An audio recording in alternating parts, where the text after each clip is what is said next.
Doctor Jitendra, Yes, आप sir. आप जो हमारे दीपक बाबा जी हैं ना, he is a wealth of knowledge. इनके प्रोग्राम Yes, yes, yes. थोड़े और करा करिए, हमको भी ज्ञान ज्यादा मिलता है. तो प्लीज नहीं नहीं मेक बिल्कुल श्योर सर. हर 15 दिन में please have a programme with doctor Jitendra, Amit sorry mister Deepak And Baba. sir, you should visit the factory of Mr. Deepak Pava. He has done so many innovations. He has more than 100 patents. Sir ने amazing. एक अलग से अपना वो एक showcasing का ये अलग पूरा एक हॉल बनाया. All his innovations are deployed there. तो एक जी बार जी, sir you should visit Pava sir's office and see all the innovations he has done. बिल्कुल. Sir, when you are inviting all our learned speakers, Pava sir, No, it is there's nothing very unusual. Everyone does that in their own way. So Yes. it's just, I think Dr. Jitendra is very good at uh, uh, patting other people on the back. So no, sir. Sir, He's a since I power- have he's been a- to your factory, I have seen all those products that you have displayed, sir. yeah. बाबा जी इन्होंने मेरे को pre-empt कर दिया, जो मैं भी बोलना चाह रहा था, वो उन्होंने मेरे भी शब्द पहले ही बोल दिया. No, anyway, it's good that we have happening. Things happening in our committee which Okay, are going towards more contemporary topics. Ji ji, wonderful, absolutely. But Pava sir, one would definitely, जब भी आपको convenient होगा, one would like to visit your plant and see and appreciate the wonderful things you are doing. Well, that would be nice, except that we 3 of our plants are in Gurgaon and 3 in Manesar. So Manesar are the brand new ones, which have become operational only in the during COVID period, in fact. Sir, Manesar is very close. If it was even in Uttarakhand, we would come with you. Okay. But most of our research facilities are in our plant number 1, which is almost like 40 years old. Wonderful. So there you can see a lot of technologies that we are developing in our area. Wonderful. It's fun. It is fun. That's as long as fun is good, something will come out of it, I hope. 101%, sir. 101%. And even otherwise, Dry Air is the brand leader in every segment. वो तो हम बचपन से पैदा उसी के साथ हुए हैं. नहीं. Because I'm from the pharma sector, so I know. one knows the tremendous reputation of you and your organization, which is fantastic. Thank you for that. It's good to get that feedback. And fortunately, right from the beginning, I think almost like 99% of all pharma companies, though there are a few new recent players, but 99% of the pharma companies have been buying product from us exclusively. So good. Who are we waiting for now? We are waiting for. Jitendra जी सब आ जाएंगे तो फिर पावा साहब से permission लेके शुरू करिएगा जब सब आ जाएं. All the Yes, sir. Bas another minute or so, sir. Another minute. Well, I think it's also good, Mr. Multani, that you are going to give us the first address. You yourself, as I learned that day, have a registered R&D facility. Absolutely, ji. Which is very nice. I don't know how many of our PhD managing committee members have that and understand the problems associated with it. Absolutely.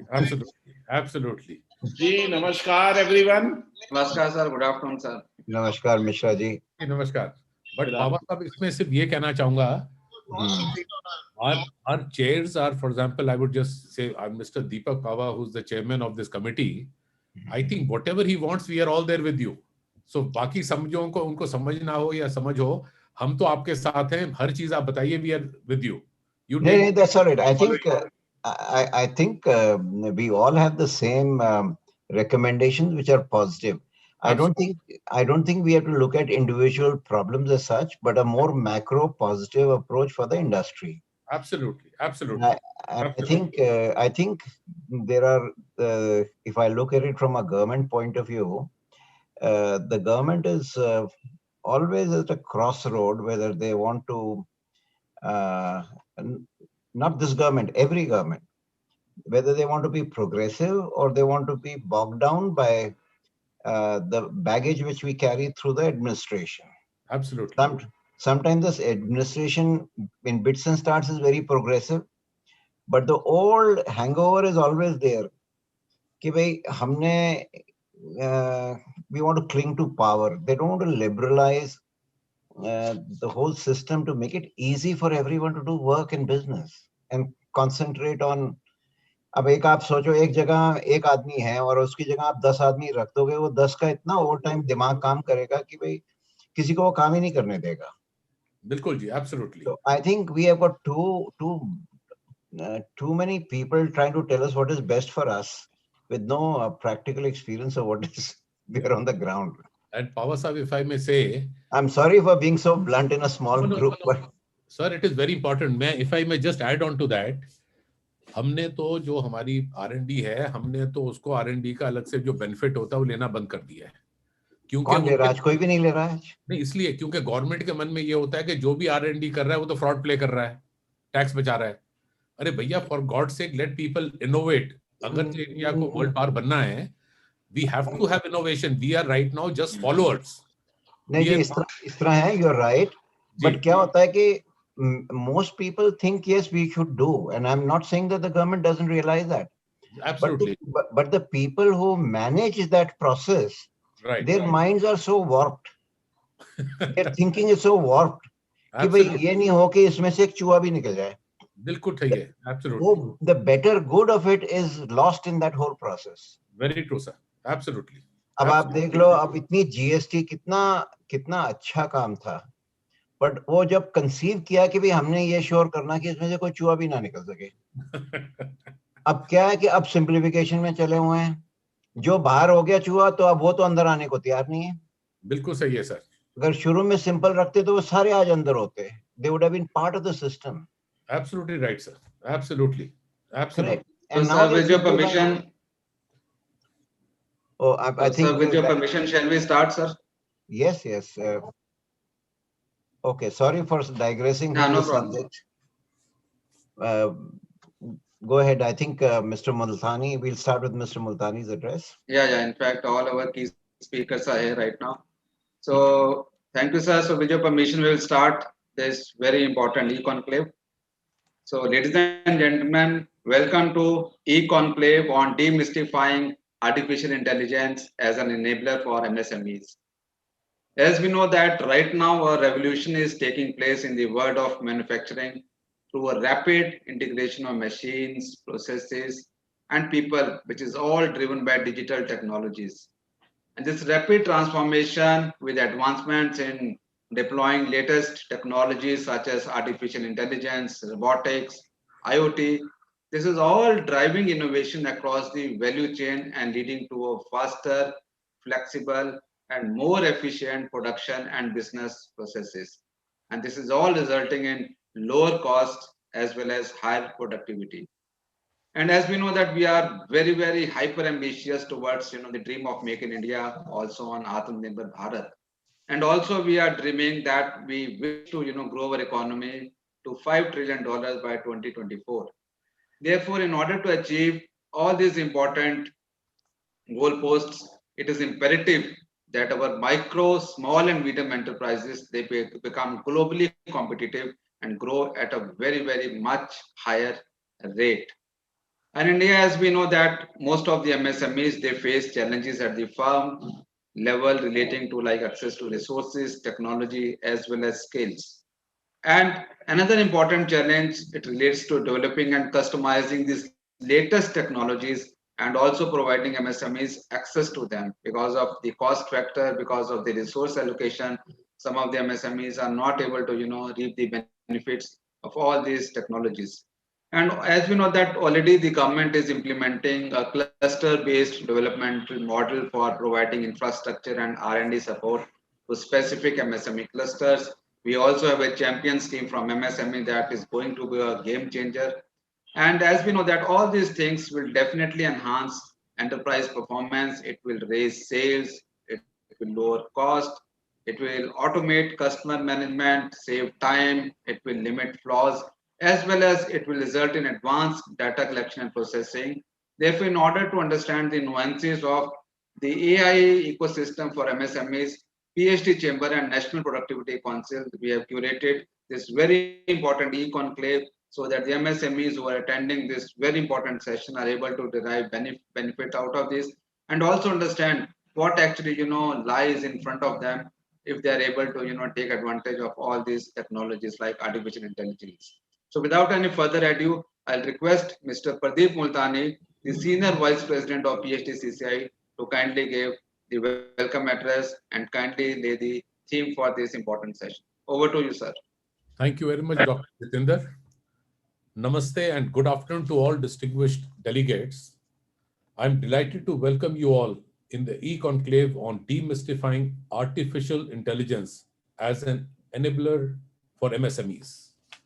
We have today eminent experts as panelists, Mr. Abhishek Singh, President and CEO, National E-Governance Division, Ministry of Electronics and IT, Government of India; Mr. Arun Kumar Jha, Director General, National Productivity Council, DPIIT, Ministry of Commerce and Industry, Government of India; Mr. Subodh Sachan, Director, Software Technology Parks of India, Ministry of Electronics and IT, Government of India; Mr.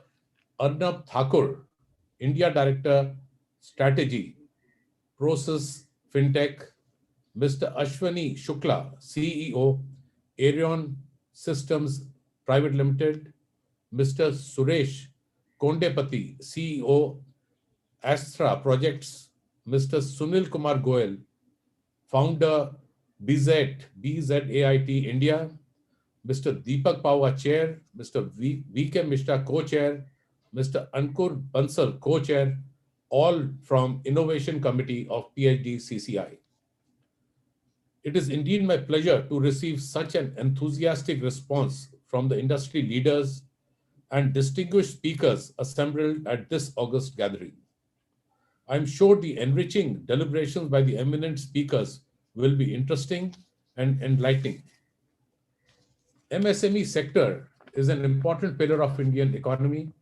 With a vast network of around 30 million units, this sector is creating employment of about 70 million, manufacturing more than 6,000 products, contributing about 45% to manufacturing output and about 40% of exports directly and indirectly. MSME sector can help realize the target of proposed national manufacturing policy of raising the share of manufacturing sector in GDP from 16% at present to 25% by the end of 2022. While large-scale enterprises have long begun using newer technologies like machine learning and artificial intelligence to streamline the business processes, MSMEs are still trying to understand if the artificial intelligence technology holds any solution for them. The main scope of artificial intelligence is to gain a competitive benefit within e-commerce, accounting, customer relations, marketing, etc. The processes tend to enhance enterprise performance, raise sales, lower costs, automate customer management, save time, limit flaws, and advance data collection and processing. PhD CCI would like to appreciate efforts and initiatives of the government bodies to provide consistent support and hand-holdings to Indian MSME sector. Ministry of Finance has announced the allocation of rupees 15,700 crore to MSMEs, which is of the government, which shows foresightedness of government, especially in COVID-19 pandemic.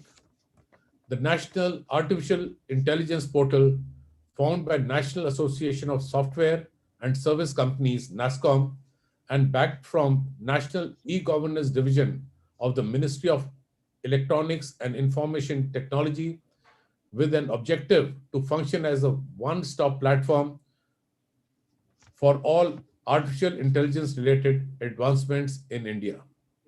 Similarly, Ministry of Commerce and Industry launched Government e-Market, GEM, with a mission to onboard maximum number of micro, small and medium enterprises. Government bodies such as NPC, STPI, AIM, DPIIT, and many more are working vigorously to reboot the MSMEs sector of India.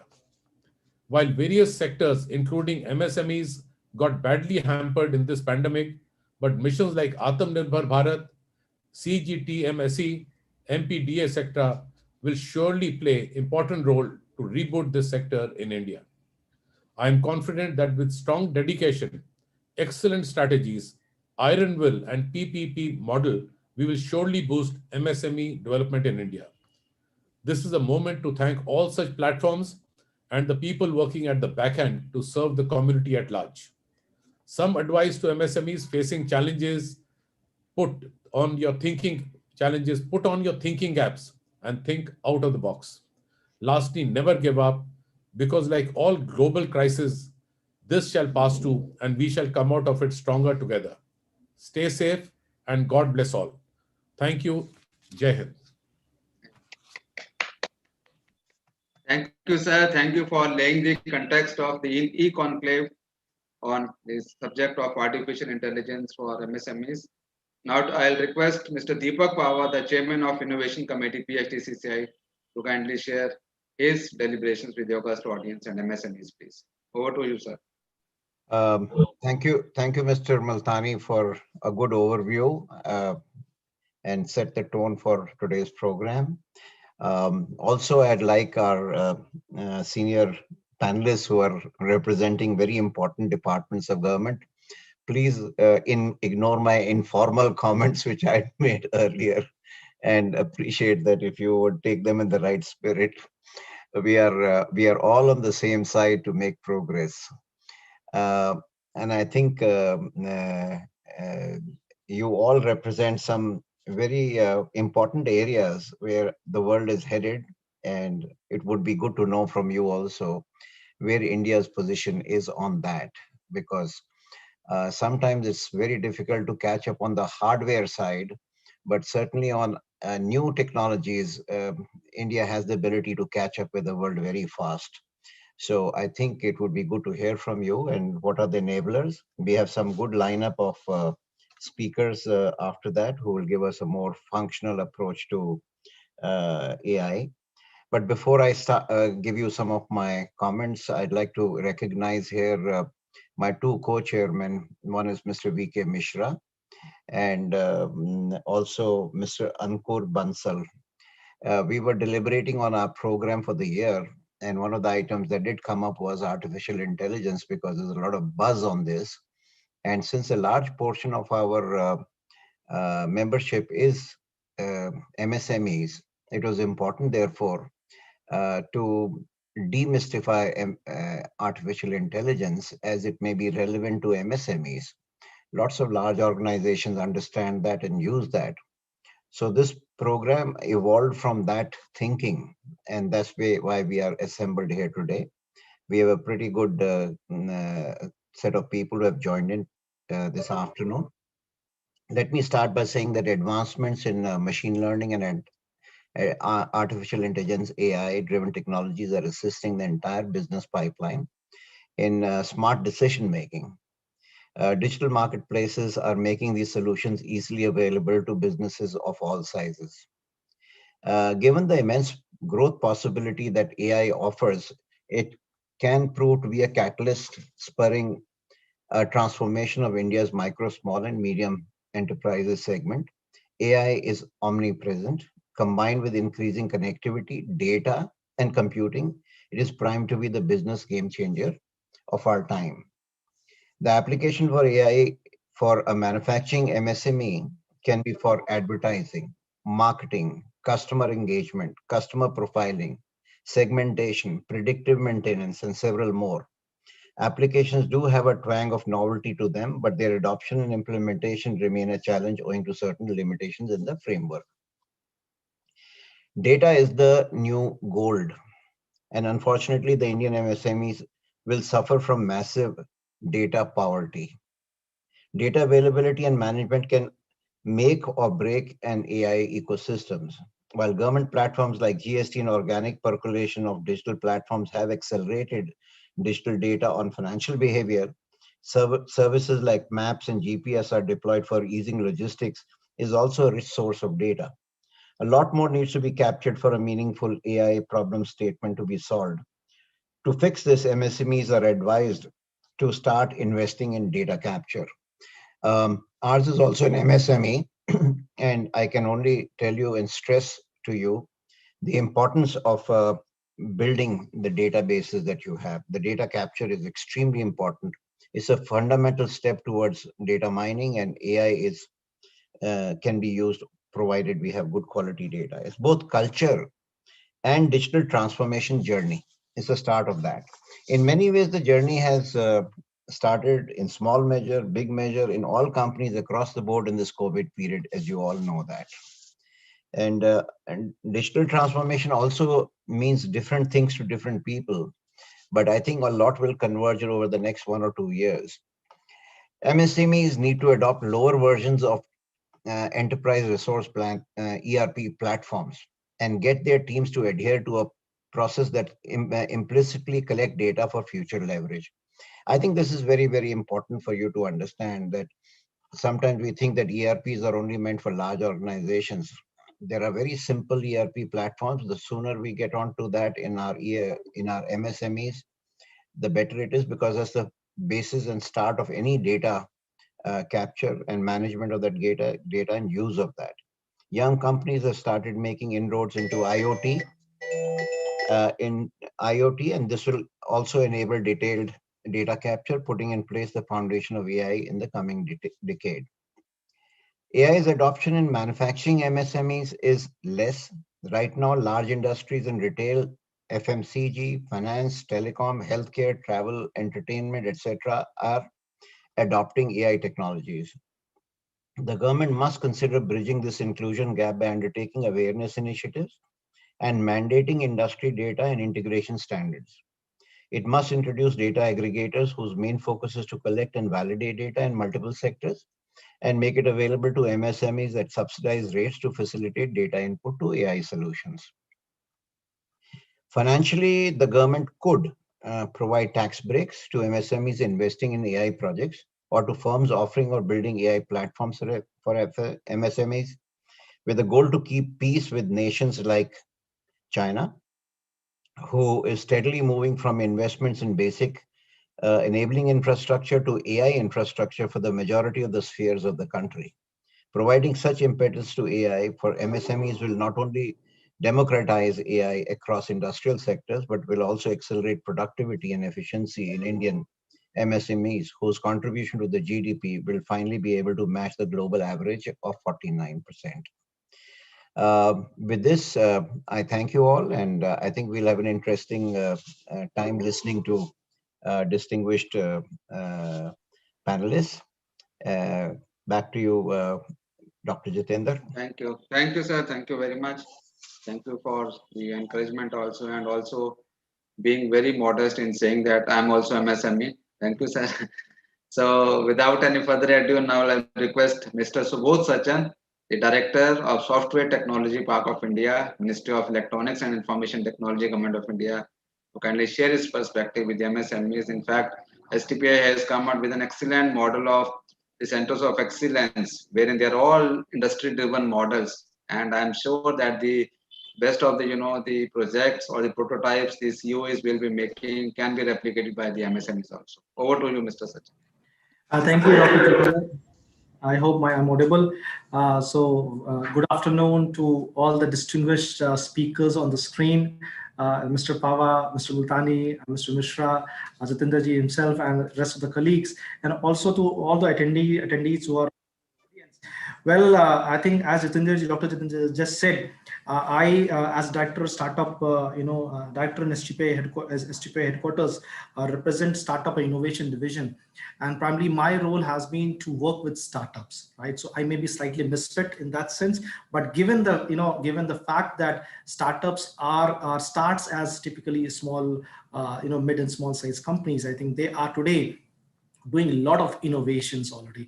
And I can tell you, because in terms of whatever number of startups we are working with, they are seeing MSMEs and they have the same vision and same passion as MSME industry would have in order to bring them the new solutions. So the solutions which are across, which can be consumed by the industry itself, the solutions which I think Mr. Pava just talked about, in terms of bringing efficiency in their operations, bringing efficiency in their customer engagement, bringing efficiency in the way the manufacturing processes will be run.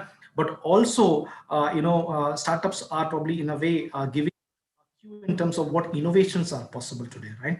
So with that, I think given the fact that today we have a good panel, and I'm sure a lot of deliberations will happen, I'm also here to listen and learn what MSME needs are, and then take that back to startups, because startups are looking to gateway to the industry as well, right? Well, I think it's very well understood already from address of Mr. Multani and Deepak Pavaji. The technology overall is already happening. Today, technology is everywhere. The advancements in last 5 years have been seen across every segments of life, whether we talk about how we shop, how we interact, how we travel, how we even research. I think the technology intervention has been already been there. The potential of AI and data and AI specifically has been already envisioned to an extent through government's initiatives. When Honorable Prime Minister talked about $5 trillion digital economy, as Dr. Chandran just said, by 2024, there is already a lot of working going on in terms of 10% of this economy will come from data and AI. Right, and the 10% of this economy will be driven by 3 or 4 major sectors, and these sectors are primarily agriculture, primarily banking and financial, and also the consumer retail and consumer experiences spoken about today. When we talk about use of AI in agriculture, I think government's very, very clear that AI can bring a lot of value, lot of value to the AI in agriculture space, whether in terms of good productivity, and also in terms of planning and optimization of resources available at the farm level, or also or enabling the supply chain perspective of the the whole agri space itself. Now, these examples, the reason I'm quoting, because these example also becomes opportunity for MSMEs, right? And even when the government is talking about financial services, today by financial services, whether it is financial inclusion or availability of finance, right? I think there is already a role of AI which has been even have been there already. But one of the important factors which is also coming out is from the recent announcements as well, and has been the case in past as well, that the infrastructure spent by government, especially on the road, and highways, has been going up. And this brings an opportunity, as to a lot of startups and also to MSME sectors, because when we're talking about optimizing the resource available or bringing in efficiency in traffic management, I think all these are the spaces which are available as an opportunity in MSMEs, and especially a lot of these will be served by AI and data. Today, when we talk about primarily from the fact that MSMEs are representing, probably 18-19% of GDP, and they are already a very bigger employers, right? I think MSMEs are sitting at the core of the economic ecosystem which we talk about, and hence, adoption of these new technologies really make a lot of sense. And when I talk about startup, I think this is well understood. The startup ecosystem in India has grown leaps and bounds in the last couple of years, and these startups are today, and have been powered by the IT industry, which my organization represents. Today, when IT industry, is being already spoken in terms of the size of IT industry, and also it's just not the size in terms of the export value, but also in terms of talent and manpower available.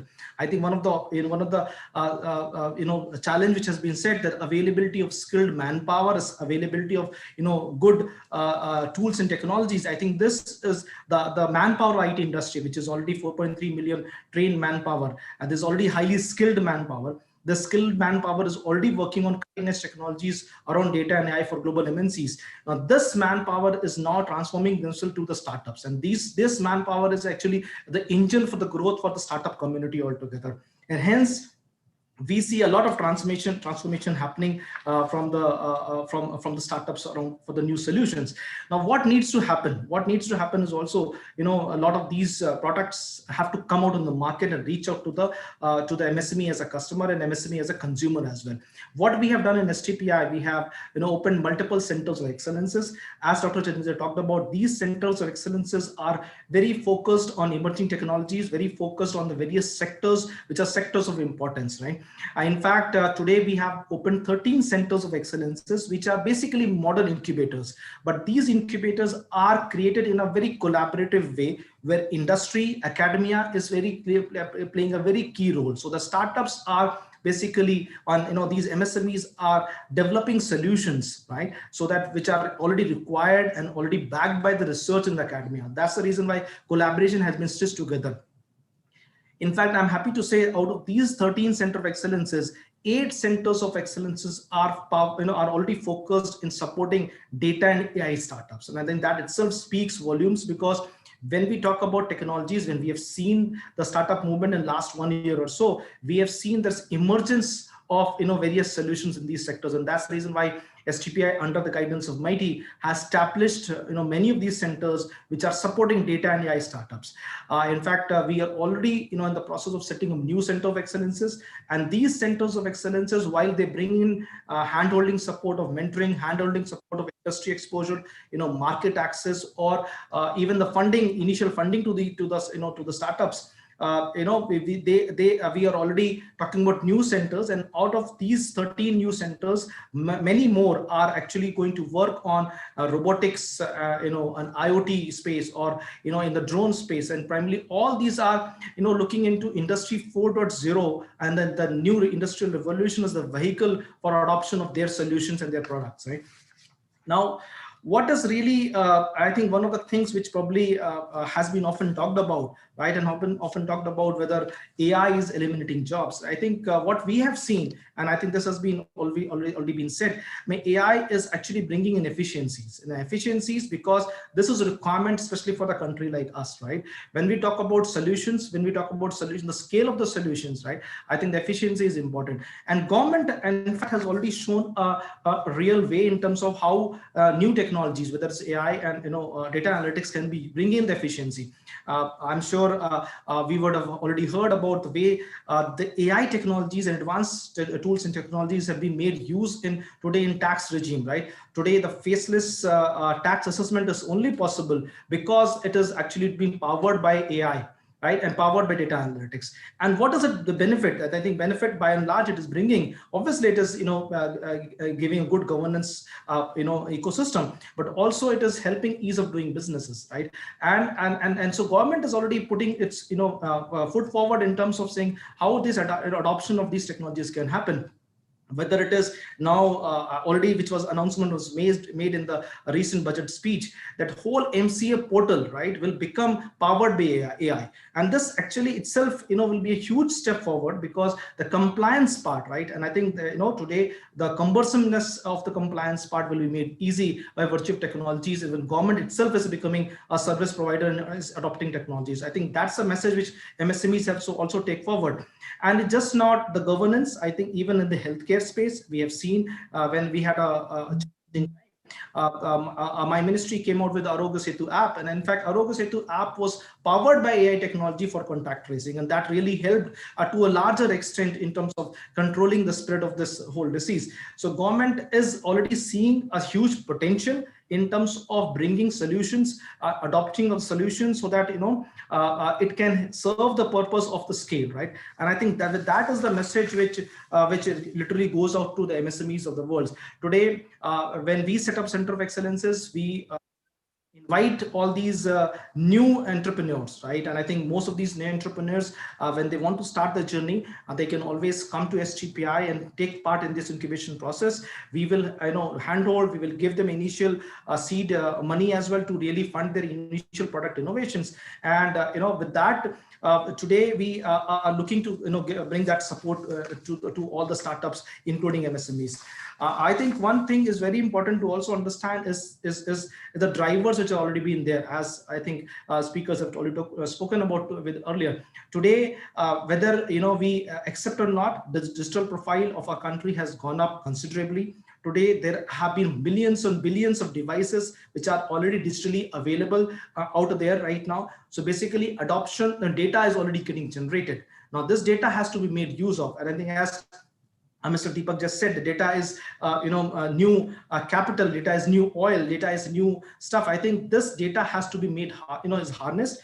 And in fact, my ministry, and I'm sure Vinay Thakurji is there, and he will talk about, there is a lot of data initiative which government is taking, especially in terms of bringing government's data into the open government data platforms. And I think that's where we will be able to make use of this data for a lot of good use. I think that's also the message which government had recently given through successful race summit of 2020, because it's also important that while we have this data, we have to also understand the responsible use of the data, so that all those the good costs can come forward, right?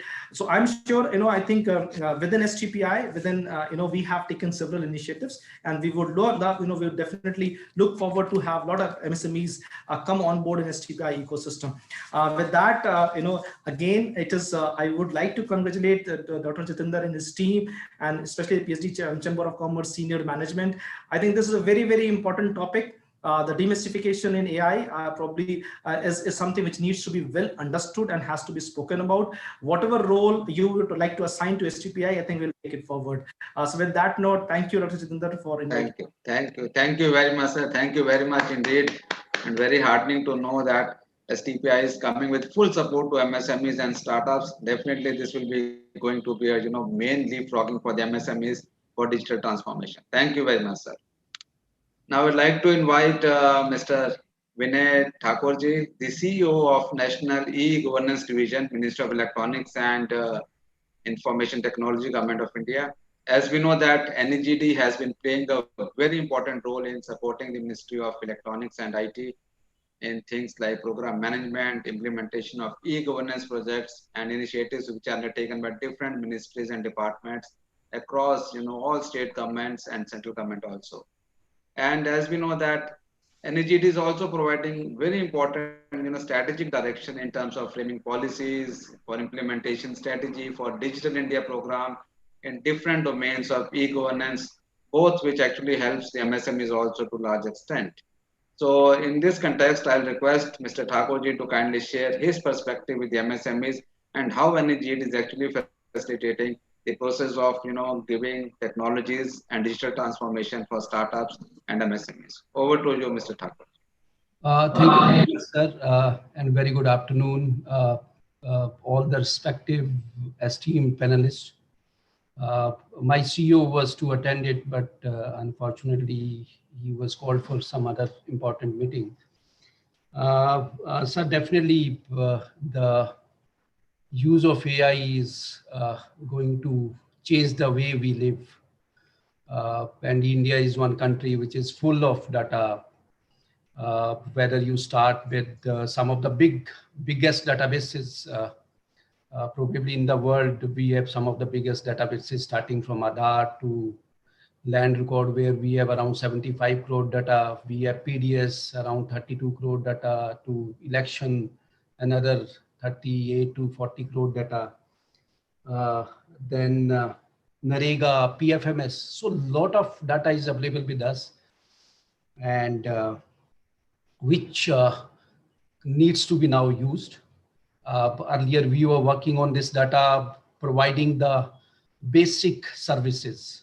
So if Narega data was there, so it was just to provide the basic services of providing, taking the detail for the job cards to releasing the funds to the beneficiaries.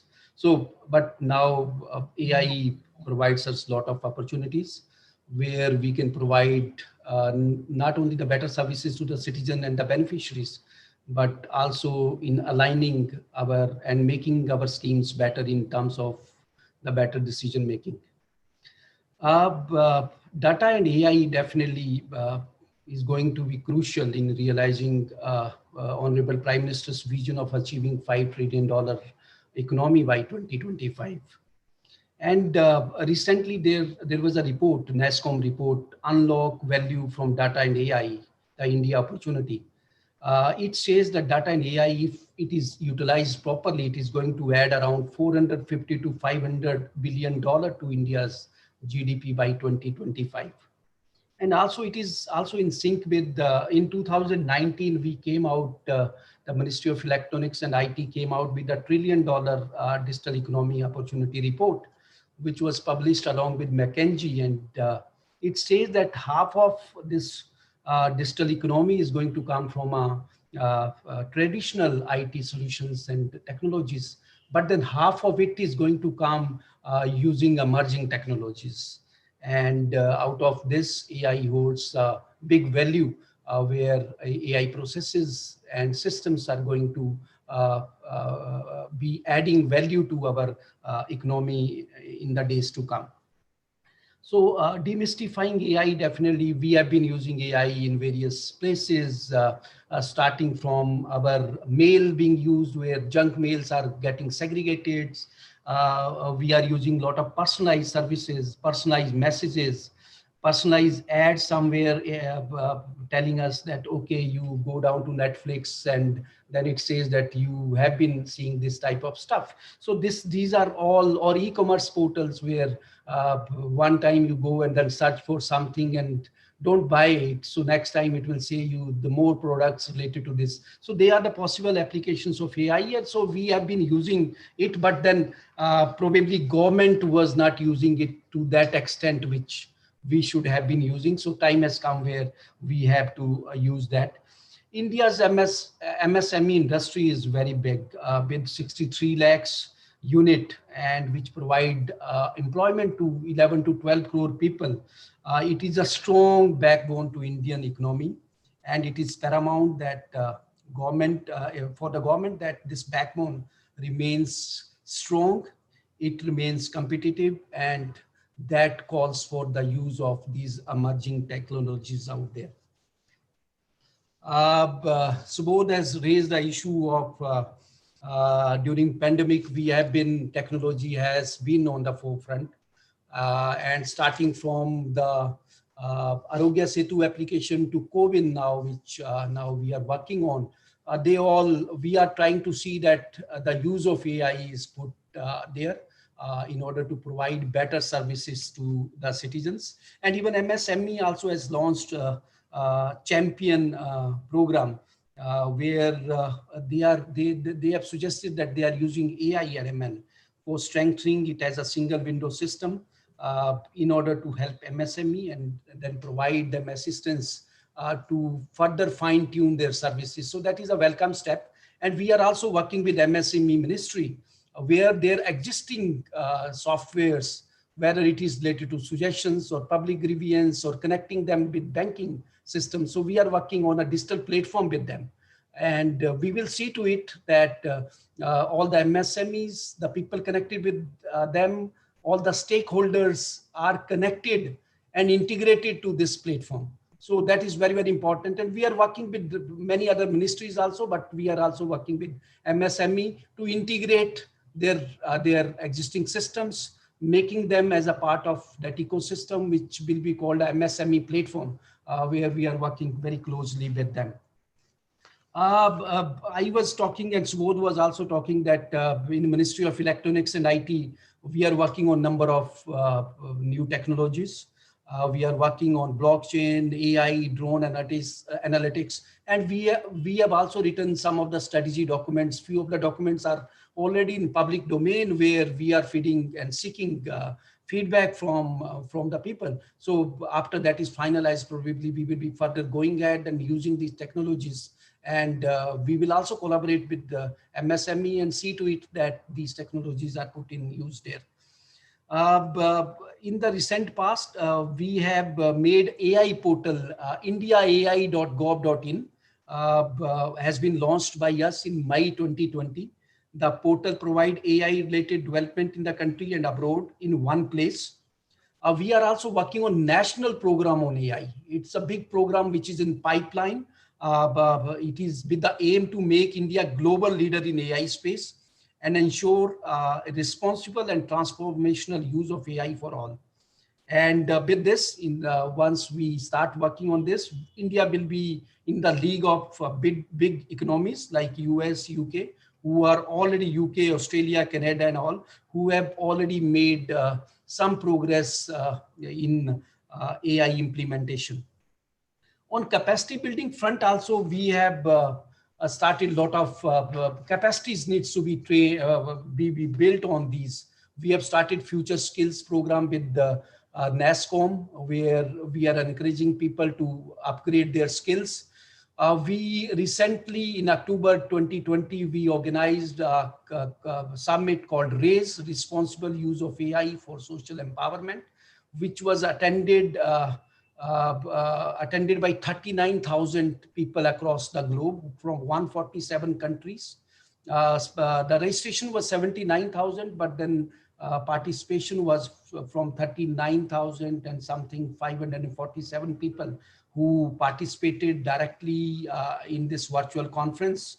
And we have also, during that time, we have also started an AI challenge, and which saw the participation of 219 startups. And we also will encourage probably in future that MSME also participate in this type of challenge round being hosted by our ministry.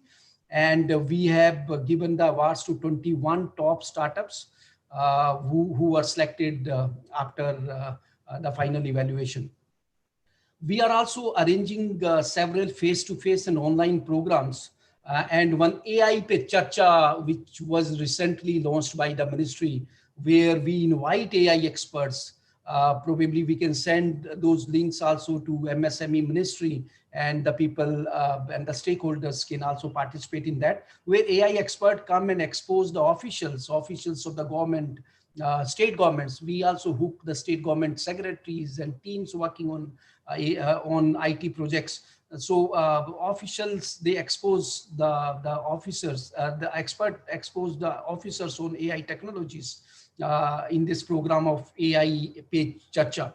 We have also started one program called Responsible AI for Youth, where we are teaching the school children. And this time we have made a program only for government school children, because earlier also we launched these type of programs, but then public school children were almost dominating the government schools. So this time, Honorable Minister decided that we host this program only for school children, and we have seen the participation of 50,000 plus school children from 35 states and UTs, and 5,700 cities and towns have registered, and out of which 11,460 have cleared the level 1 of it, and we received very good 2,700 ideas out there. In AI development and research, MITI through STPI and otherwise also is supporting 2,262 technology startups, 371 incubators, and 22 center of excellence. We are also, as I was talking, we have organized 32 technology challenges where AI related technologies are supported and top startups. And I was talking the next time we'll make it sure that MSMEs also who have some strengths on AI and working on AI can also participate in these type of challenges. We have also started one PhD scheme called Visvesvarya PhD scheme for electronics and IT. And out of 1,000 students who are enrolled in that program, 90 plus are doing PhD in AI and related fields. And we are making it sure that these topics are related with the social goals, social development, citizen service deliveries, and all. Under government e-marketplace, which my division has initiated, we developed the initial version of government e-marketplace, and they are using AI solutions. And I am very happy to know, and everyone may be aware, that out of 10 lakh sellers, 5.1 lakh sellers are from MSMEs. And out of the value of 82,218 crore, 47,500 crores have gone to MSME. So that is a big progress in terms that more and more MSMEs are coming and contributing to it. And finally, as I was talking, that we are collaborating with the MSME ministry, integrating their systems, and we'll also see to it that latest technologies, emerging technologies are put in use in their systems. And we hope that all MSME will use AI and emerging technologies to refine their business processes and become competitive in terms of yield, productivity through optimizations using these technologies. Thank you so much. Jai Hind. Thank you very much, Mr. Thakur. In fact, normally we say MSME, they are the backbone of economy. In the same vein, I will say any GD is the backbone for digital transformation for our country. Thank you, The sir. type Thank you of so much. projects NEGD is doing in order to enhance the digital footprints across, industry, both public and private. Definitely, that is going to be a big, success story for our country in times to come. Thank you Thank you, very sir. much indeed. Thank Thank you, you, sir. sir. Thank you, sir. Thank you. Now, I'd like to invite Mr. Arun Kumar Jha, the Director General of National Productivity Council, DPIIT, Ministry of Commerce and Industry, Government of India. And as we are all aware that NPC is an autonomous organization under DPIIT, and besides undertaking research in area of productivity, NPC also provides consultancy and training in areas like industrial engineering, agribusiness, even economic services, quality management, information technology, technology management, energy management, and so forth.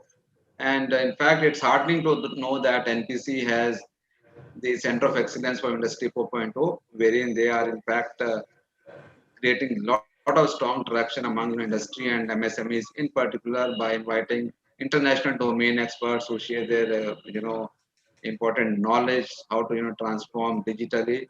In fact, I also have the in fact, I also privy to some of those sessions, and in fact, they are all worth attending.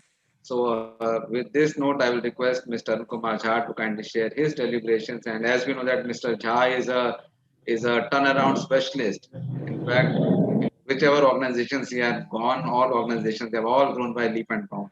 Over to you, Mr. Jha. Thank you, Jatinder. But, thank you very much. First of all, I would like to express my gratitude to PhD and all the eminent, panelists, some of whom I know very well, Mr. Pahwa, Mr. Misra, and of course, Jatinder Singh is always ready to collaborate with us. And this demystification for AI is a very, very good subject because as I have listened to all our eminent speaker before me, I am sure that a lot of things are going around and happening. Now the question is how we should take it to the MSME sector as fast as we can, because I have been a member of MSME ministry for a long, long time, and I always carry a belief that 1% of MSME are very, very progressive, like a startup, as he was saying, as Mr. Vinay Thakur was giving the figure that 6.3 crores of MSME, 1%, 6.3 lakhs, they require this kind of help, this AI, machine learning, etc., to transform themselves. I'm not here to belittle their effort, but let me tell you that 99% of MSMEs, they do not have their website. They do not have ERP, as Mr. Pava was saying. They do not know how to have customer relation management. They have been dealing with 20 or 25 customers for the last 20 to 25 years. And they have not been able to digress or diversify, and they do not, I don't know why they don't want to even try also. The question is again what Mr. Pava was saying. I'm very happy that he brought the issue of, this obstruction by several of the bureaucrats and red tapeism, which we say that has been eliminated, but AI is the only thing which will create this kind of thing. I see that AI will, remove the interface between the taxpayer and the tax assessor, licensee, provider, and license seeker. Wherever public utility system has been solicited, some kind of corruption has come into the play. While government is always crying for enhancing the revenue from the public utility, but at the same time they are not able to provide a platform from where a public utility taxes etc. can be paid very easily. Let me tell you, there are several returns and taxes which are yet to still required to be filled up and filed by the MSME sector. Why can't we remove it through AI? Let every month AI themselves throw it out that these are the taxes you have been paying in the last so many years. So this year also we are calculating this. You either say yes or no. So everything is pre-filled. You only have to spend 2 minutes or 3 minutes. So this kind of thing, which I have been listening to our previous speakers, and they all have done so much for the country. I think it is only needs to be taken to the MSME sector, which Jatinder Singh ji and VK Misra, I know they have been working for MSME sector for the last so many years. I have been part and parcel of those committee earlier when I was in NISWAD as Director General. So I know that such kind of thing through their association, because they are a very, very big federation and they can take it to the MSME through big cluster like Mr. Pava himself is from Manesar. Manesar, there are so many MSME sector. They do not, have the, wherewithal to understand the potential of AI. I'm not saying that they are not using it. They do not know. Let them go and find out. Let them go and see how, such data can help them. And Government of India, as Mr. Thakur was saying, I am amazed, at least did not strike to me that Aadhaar has got so much data. Only we need to anonymize. Instead of Arun Jha or Jatinder Singh ji, it should be X and Y, and that data, that whatever I am doing, what is my salary, what I can buy, what I am not able to purchase, or something through income tax also, through government data also, that suppose you are having mobile, you are having net connection, you are having, car at your home, so many days you go outside.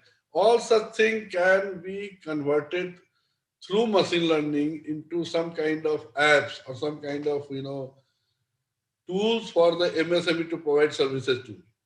I'm very happy that nowadays, before your car is scheduled for this servicing, they will call you because they have not done artificial intelligence.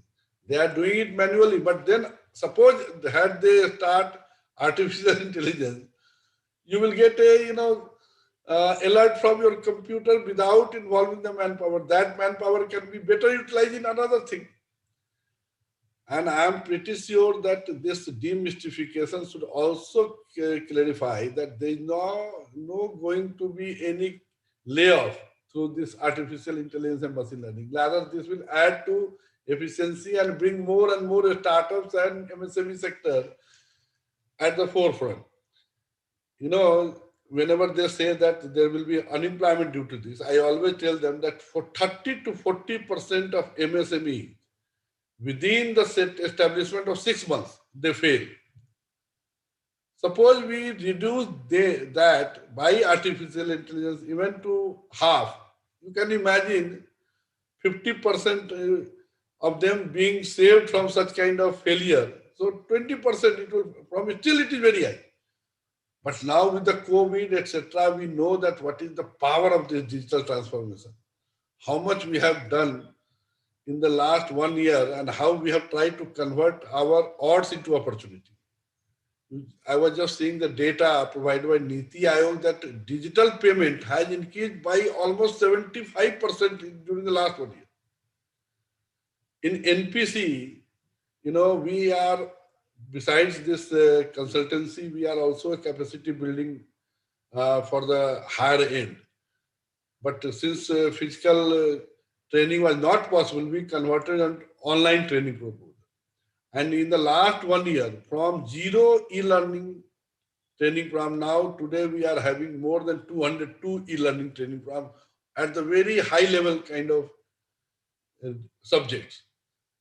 Every day we are organizing 5 to 6 online sessions for MSME sector. Generally, and every day Mr. Jatinder Singh is aware that Honorable Minister of Commerce and Industry, he started Udyog Manthan, where it is co-hosted by NPC along with QCI.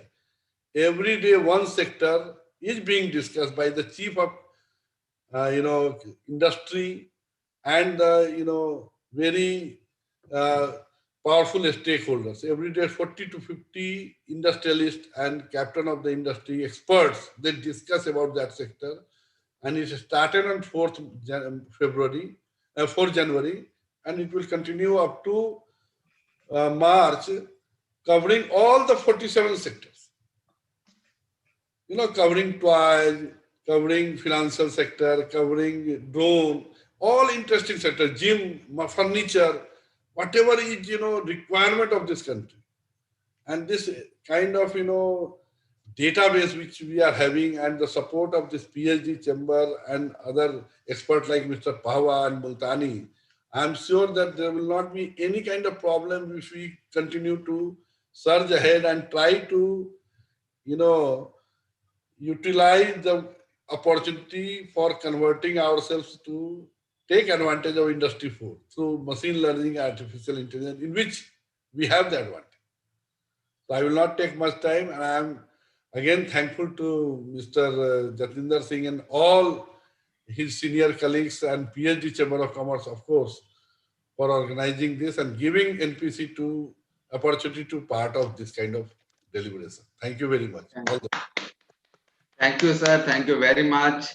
And thank you for this keynote address. And who better than Mr. Jha, who has spent close to 4 to 5 years in Ministry of MSME and now in National Productivity Council, where the mandate is to improve the productivity and competitiveness of the industry. And you understand this, the nuts and bolts, how MSMEs operate. And it's very, of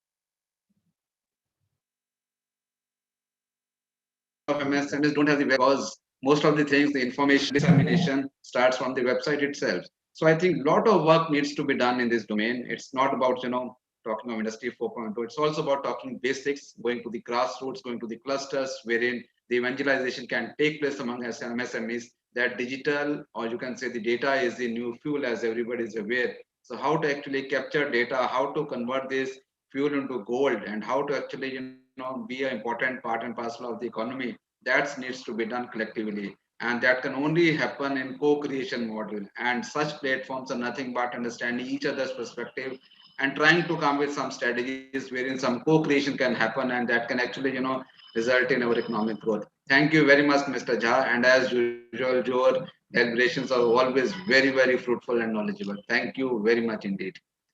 Now I'll request Mr. V.K. Mishraji, our co-chairman of the Innovation Committee, who himself is a big, industrialist and also a venture capitalist working very closely with industry and startups. I'll request him to kindly give his, deliberation, his summation remarks, and also kindly propose vote of thanks to the learned, domain experts who are there in this keynote session. Over to you, sir. Thank you, Dr. Jatinder. It was really very nice to have this title itself, the Demystifying the AI. Artificial Intelligence. इसको सुन के ही ऐसा लगता है कि ये बहुत intelligent लोगों की चीज है, बहुत ज्यादा पढ़े लिखे लोगों के लिए है, लेकिन इसका उल्टा है. It's a artificial intelligence. It is for a common man, it is for a layman, it is for the poor. And real science development has taken up to this stage where AI is really, we call it a social development of science, where every poor country and every poor person is able to use the technology just because of development of these kind of tools like AI. The foremost, the MSME industry, which is really, as Mr. Jha has just given a very eye-opening figure, that 99% industry may not have a website even. But still, the AI is giving the hope for everyone to use the technology for the transformation of their industry, be it micro or small or medium enterprises. We will take the very small example of development, where the whole scenario of transportation has changed in the globe, not only in India, in the globe. Now you can calculate your timing for while traveling on the road, whether it is a congested road in Jakarta or very bad congested traffic of Delhi, but you can still calculate your time with the help of one AI tool provided by some maps, including Google Maps, and you can calculate your destination time. So these kind of benefits are not only giving benefit to human being itself, because you are saving a lot of loss of loss of working hours, loss of real money in terms of traveling or using any technology while making any achievement in any terms. For the MSME, I have taken some study recently, whatever AI tools are doing for MSME. And we found a study where these 10 points have been given for the MSME industry, which can be very useful tool. So we can later do some program where one by one we can cover these tools, how MSME industry can take advantage of these AI tools or AI per se. Like conversational commerce. The whole e-commerce component has really changed the phenomena of commerce itself. And this has given hope to the smallest manufacturer or smallest handicraft creator who can send his goods to far from crossing many oceans, many Pacific area, and sending it to, from his own house comfort, he can send all his product to US or any far place. So this conversational commerce has really given a new opening to hope to MSME industry to become global. They need not to be having a lot of expenses or a lot of anything. So many platforms are coming who are taking their photo product and converting their photo product immediately to a virtual shop. And on the posting of virtual shop, immediately you start getting orders. Now you focus on your manufacturing and you enjoy the benefit of technology. Similarly, the very big problem to the MSME industry in India and all over the world is the access to the finance. Finance is the real challenge to all MSME industry, where they, in spite of so many efforts from Government of India and many state governments, they are not getting access, right access to the finance. The only hope is tools used by AI, and the only hope with certain fintech companies which are providing small loans to these MSMEs. You might have noticed in your telephone every day you will be getting some SMS that you have been sanctioned loan of rupees 1 lakh or 50,000 or 25,000.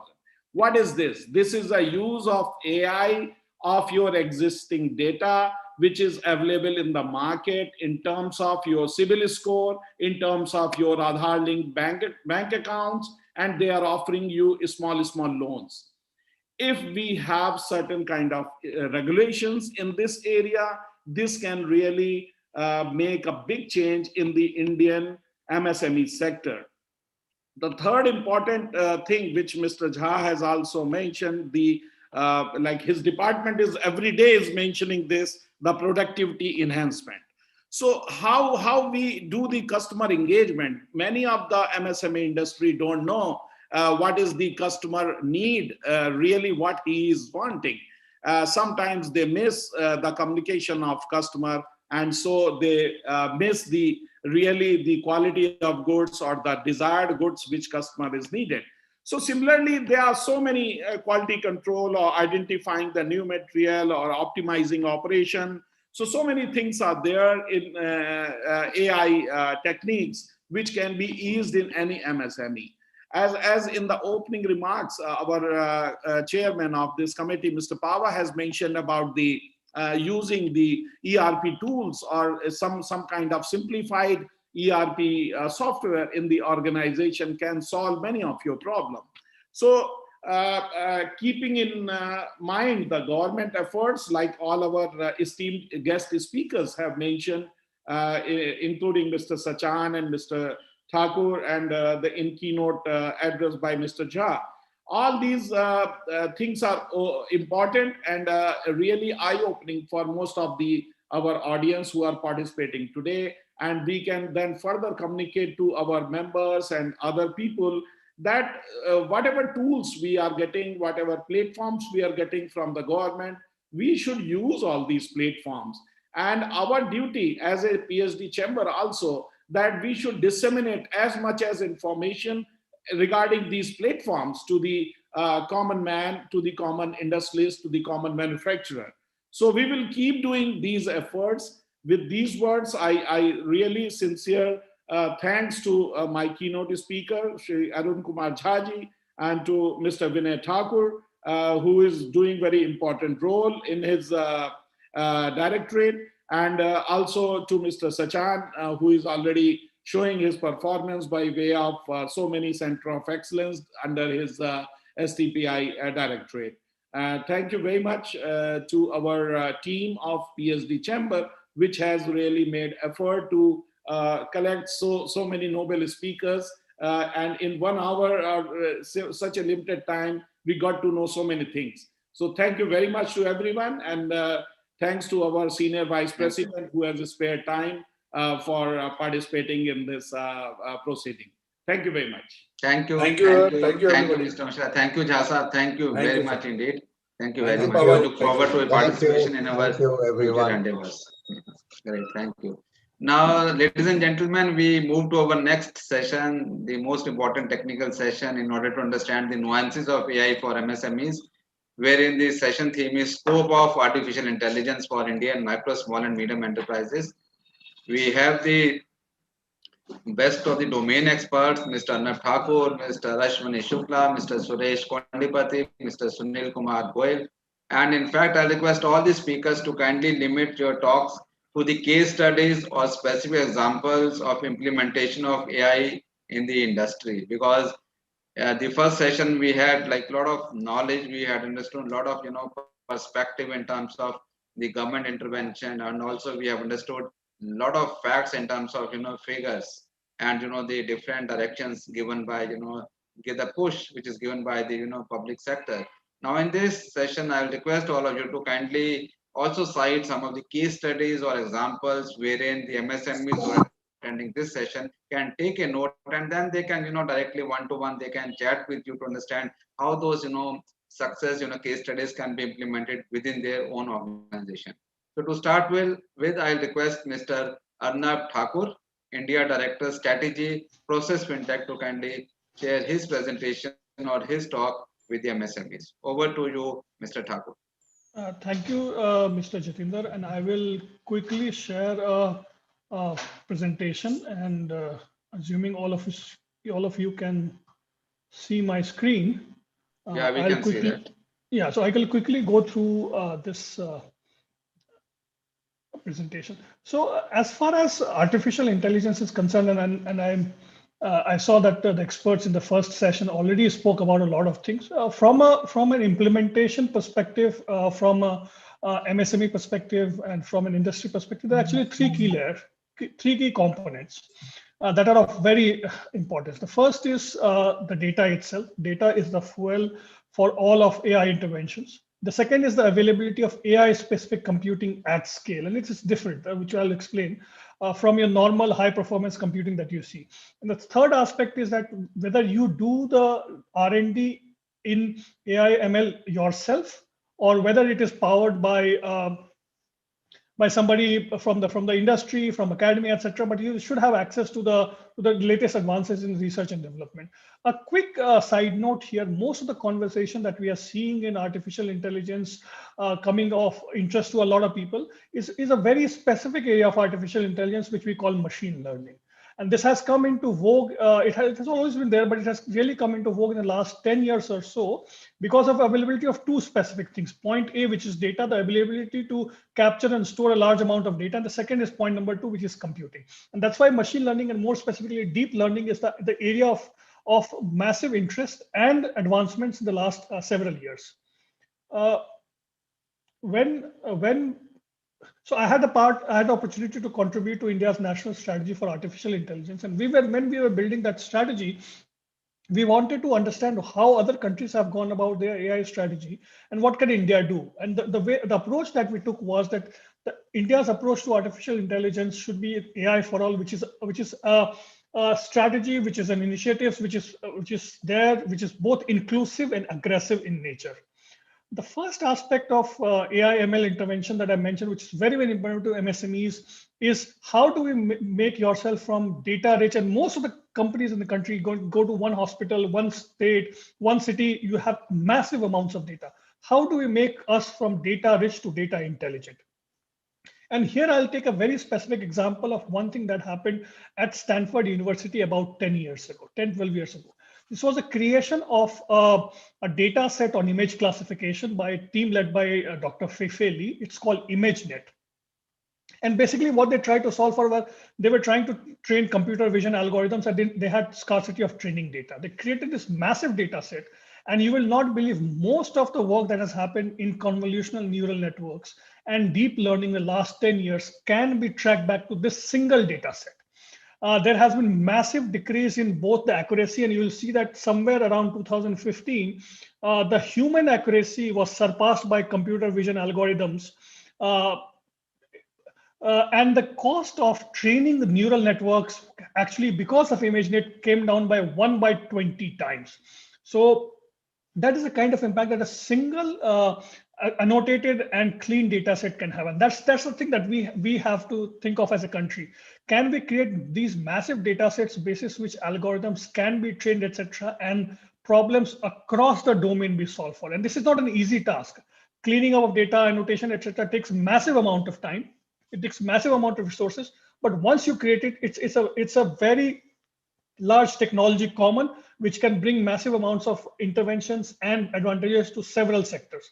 And we as a country create massive amounts of data. It's no news or no new information to all of you, but the way we go about cleaning this, the approach to this is something that has to be very, very important. While I was at NITI Aayog, I was part of one of those initiatives, which was creating an imaging biobank for cancer. This was both radiology and pathology images in partnership with Tata Memorial Hospital and a few other technology institutions. This is the kind of effort that is absolutely needed, creating massive data sets which are annotated, which are clean, and which are available for researchers, developers, up and coming startups, etc., so that they can build their AI ML interventions.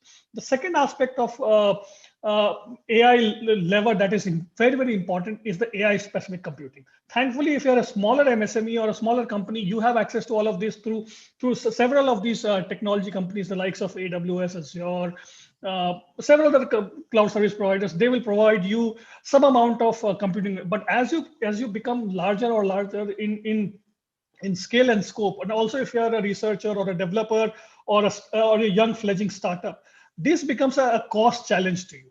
And this is where you have to understand that for AI ML kind of algorithms, the way we have gone about high performance computing, we say that we have so many supercomputers, etc., is something that does not work for AI specific computing. Predominantly for the reason that high performance computing are very, very intensive in write instructions, which is they keep writing new and new instructions. Whereas the AI ML or deep learning models, they are very, very read intensive. So they keep training on the same amount of data multiple times, multiple iterations. As many number of nodes are there, as many number of neural networks are there, that many number of read instructions. So it's completely different. And that is where you will see that both the era of AI-specific supercomputing is there, and that is what is needed. The Moore's law for AI-specific supercomputing has come down from 2 years, and Moore's law is the amount of time it takes to double the capacity of a computing engine, has come down from 2 years to 3.5 months now. The hardware, software cost, all of them have gone down, and that's why we have to be very, very focused on building AI-specific computing. This is what we had recommended in India's national AI strategy: create a massive centralized computing infrastructure, which is focused on AI ML solution, which has both the compute infrastructure and the storage infrastructure that enables development of access of this through, say, a national knowledge network, etc., to a large amount of researcher, developers, and startup ecosystem. That's the second aspect of computing that is important. The third aspect of computing for AI ML is the research landscape. And what you will see is that there are two spectrums to this. The first is the university. The universities typically do long-term research, but their scope is limited because a specific amount of, say, natural language processing research will probably be a lifetime of research for a team of, say, 3 to 5 people. For companies, what they do is that they do large scope of research, but their time horizon is very limited because they have to answer to their quarterly and yearly budget and annual meetings, etc. So there has to be a different approach to how we go about research. The approach to research has to be across three specific areas. One is pure basic research. This is where academia comes into uh, uh, relevance. There are two aspects where MSMEs can play a massive role. The first is the use-inspired basic research, what we call in the pastures quadrant. And this is where bringing the research from academic labs to field is very important. And the third is the pure applied research, which is what is in the Edison's quadrant, which is keep seeing problems and keep building AI algorithms, etc., to solve for that. I'm not going to this, but one thing that is very important, that is from moving from basic research to applied research to product development to finally AI as a service. This is very important. When we think of artificial intelligence, machine learning, and this is a chart that is very important. We are very good in terms of producing a lot of research, academic research. We are top 5 across the globe, and we have done very well in the last 5-6 years. When we ask people what is the one skill that you need as a country, we typically think of AI/ML, that we think of basic research and applied research core capabilities. We think of PhDs, etc. And this is what I would like to draw your attention to, this fantastic Twitter storm by Elon Musk of what kind of skills people need to become a top class AI contributor, etc. I mean, if you can read this on the screen, but humor with me when I say this. Elon Musk is throwing an AI/ML party, and he's asking people to come and join. So somebody cheekily responds saying that, is it enough time for me to get a quick PhD in AI? And Elon Musk goes and says that, look, as long as you have an understanding of neural networks, I don't care if you have a PhD or not. As long as you have a basic understanding of some of the key aspects of technology, that's fine. You don't need a PhD. And more importantly, he goes and explains what is it that basic understanding of technology is. He says, look, if you have an understanding of Python, if you know C++, and you have some basic autonomous vehicle coding skills, you are on board. And let me remind you, C++, for most of us as a country of engineers, C and C++ is being taught in semester 2, semester 3 in almost every engineering college. So we have the basic capability as a country to become a massive workforce of AI/ML product developers and engineers.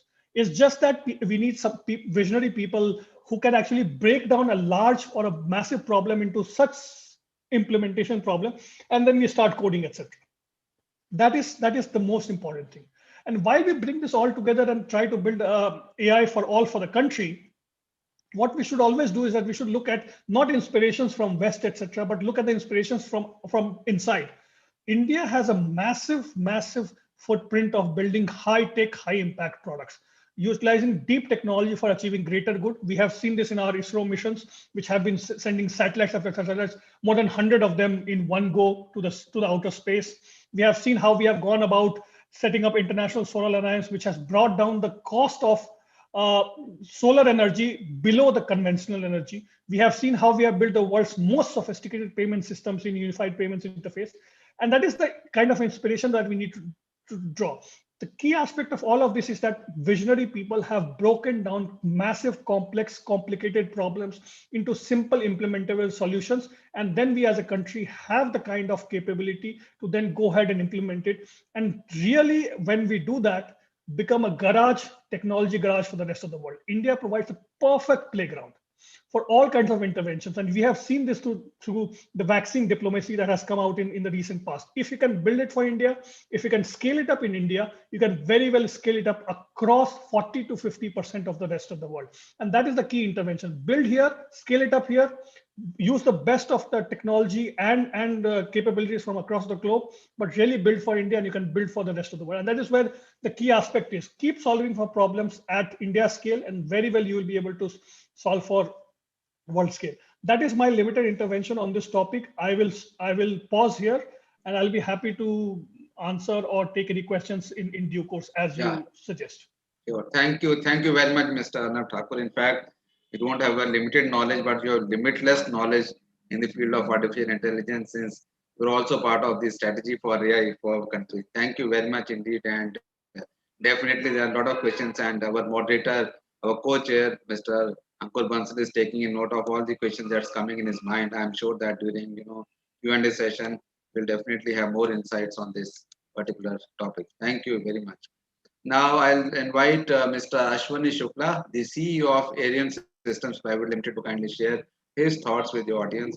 And I also request him to cite some case study or some examples wherein you have used AI in any MSME and how actually this has gone, some results. Over to you. Thank you, Ram Singh. I hope my screen is visible. Yes, it's visible. Thank you. Thank you. So, namaste. Good afternoon to esteemed panelists and attendees. My name is Ashwani Shukla, and I'm co-founder and CEO of Arian Systems. Let me first thank Dr. Jatinder Singh for inviting me for this session and giving me the opportunity to share my perspective on AI for MSMEs. And I would like to emphasize the word on MSMEs. So I'll spend next 10 minutes in looking at just the fundamentals of what MSMEs really can use out of the entire AI that all we have been talking about. So first up, what we do at Arian Systems. So we are a 12 years young company based out of Pune, and we are building inertial navigation systems and IoT products. The inertial navigation system essentially measures the motion parameters like location, orientation, acceleration, speed, rotation rates in 3D space. And this product is used in many vehicles like aircraft, space launch vehicles, satellites, drones, robots, and driverless cars. In our IoT product line, we offer data loggers, gateways, and environment monitoring products like air quality monitoring for smart cities, weather stations for smart agriculture and renewable energy, and water quality monitoring system for industries and aqua farming. The inertial navigation system that we make uses some specialized AI algorithms. Now, before I talk about AI for MSMEs, let me confess that before AI became a buzzword, our algorithms and inertial systems were called predictive algorithms. But when we saw that every startup company in every nook and corner is building AI, we thought we should also include this word somewhere in our pitch deck. After all, we also had to attract investors. Never mind. So AI basically, what we know today is generally categorized in 3 types. So first is narrow AI, second is general AI or deep AI, and third is super intelligence AI or super artificial intelligence. The narrow AI is basically designed to perform a certain task more efficiently than a human can do. For example, image analysis to find persons or person of interest, or quality of a component in manufacturing line, or drive a car, or operate an industrial robot. Your home automation, like opening the garage door when you arrive home, is also achieved by narrow AI. The general AI, on the other hand, is something where machine will be able to match the human capabilities in terms of intelligence and behaviors. And machines with general AI can think and act like a human in any given situation, including those which involve emotions. And believe me, we are far away from that level of AI. And the last one, the super intelligence or artificial super intelligence, is something where machines not just mimic human behavior and emotions, but machines become self-aware and surpass the capacity of human intelligence and capability, and essentially become a god. And it is this kind of AI that people are afraid of. If it is not developed in a responsible manner, it can really lead to human extinction. In the words of Elon Musk, with artificial intelligence, we are summoning the demon. It's like a doomsday prediction. And Elon Musk is at the forefront of this technology development. Surely he knows a lot of things. But I think a bit more optimistic view would be a quote from Stephen Hawking. He says, AI is likely to be either the best or worst thing to happen to humanity. I say this optimistic because even if you look at the number of nuclear bombs we have today, we can destroy the earth multiple times and will still be left with some. But does anyone consider this a reasonable possibility after the World War II, where the world saw what happened in Japan? So I think humans are smart enough to make sure that they exist on this planet Earth or Mars or wherever. Now let's come back to the narrow AI and how it is relevant for MSMEs. narrow AI is like if you want to travel between point A and B, you can use Maruti 800 or Mercedes S-Class. And I think the AI for MSMEs is more like Maruti 800, which is what we can afford right now and really need, because it gets the job done, the job of transportation. The narrow AI is basically data analysis, image analysis, data prediction, and decision making based on well-defined rules and logic. You know, in our country, we have over 6 crore MSMEs, and these numbers have already been talked about. Out of these, staggering 99% are micro enterprises. And at micro, small size companies, what you need to grow in competitive market is actually digital transformation and not some super artificial intelligence. And what are the objectives of digital transformation? Essentially improvement in efficiency, which leads to improved competitiveness, delivery of product or service with the promised quality and time, and use of digital marketing to reach the global customers. The digital transformation involves use of CRM and ERP system, and I'm happy this has been talked about earlier. Collecting the data from shop floor using IoT, Industry 4.0, and integrating with ERP for quick and correct decision making. Now, let me look at the challenges in digital transformation. The biggest challenge that these micro and small companies face is that they don't know when to migrate to digital tools from manual bookkeeping and hunch-based decision making to data-driven decision making. Also, for this transition, the efficiency gains are not very clear to begin with, and at times difficult to justify the investment. We also have to understand that except in companies which have young founders, in most cases, the promoters are not that tech savvy. So it's hard for them to decide on which tools or technologies to go with. And so many options available in the market, with everything AI enabled, the confusion just compounds. Even during implementation, since the processes are not defined or not documented, the implementation takes a lot of time. There are cultural challenges as well, especially when we are implementing any technology which directly monitors activity of shop floor guys or people on field. The workers at shop floor feel that they are being tracked for what they're doing, and they will be caught for any mistake they do. So buy-in from the workers is also required for effective implementation and smooth operation. I remember we used to offer a product called vehicle tracker for trucks about 6 years back. The data from this tracker used to help the truck operator to know where their trucks are currently and how much time it will take to reach to destination, or what's the fuel consumption. The product was quite robust, but we often heard from truck owners that system is down and not sending data. And when we looked at the causes, in most cases, it was either a wire cut or water poured on the device.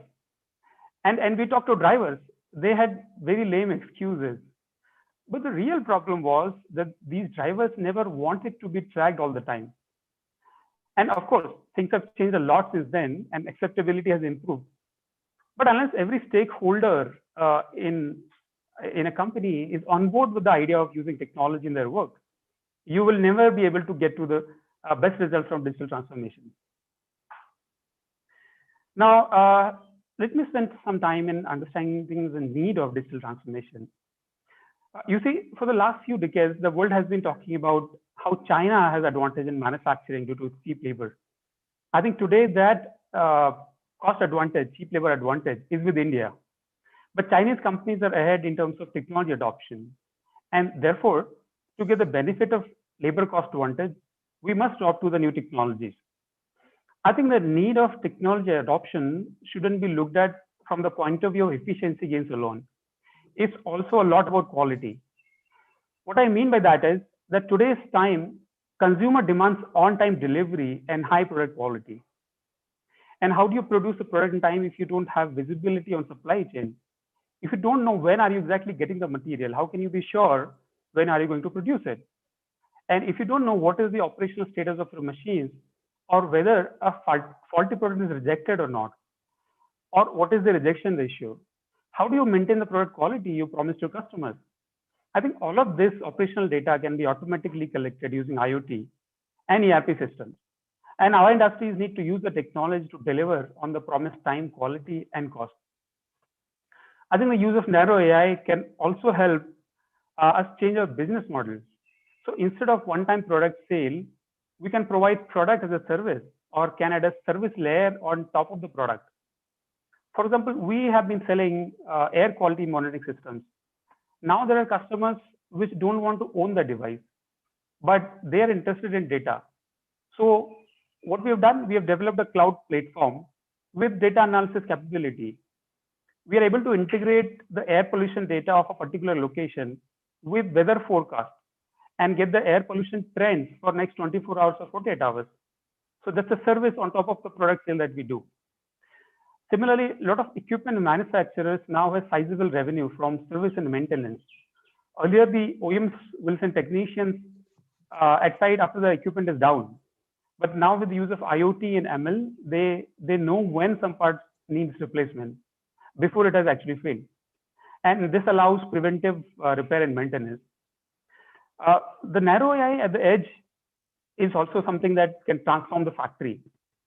The edge AI will allow machines to talk to each other in real time, thousands of times per second, and control the assembly line looking at the health of each machine and the status of the part it is manufacturing.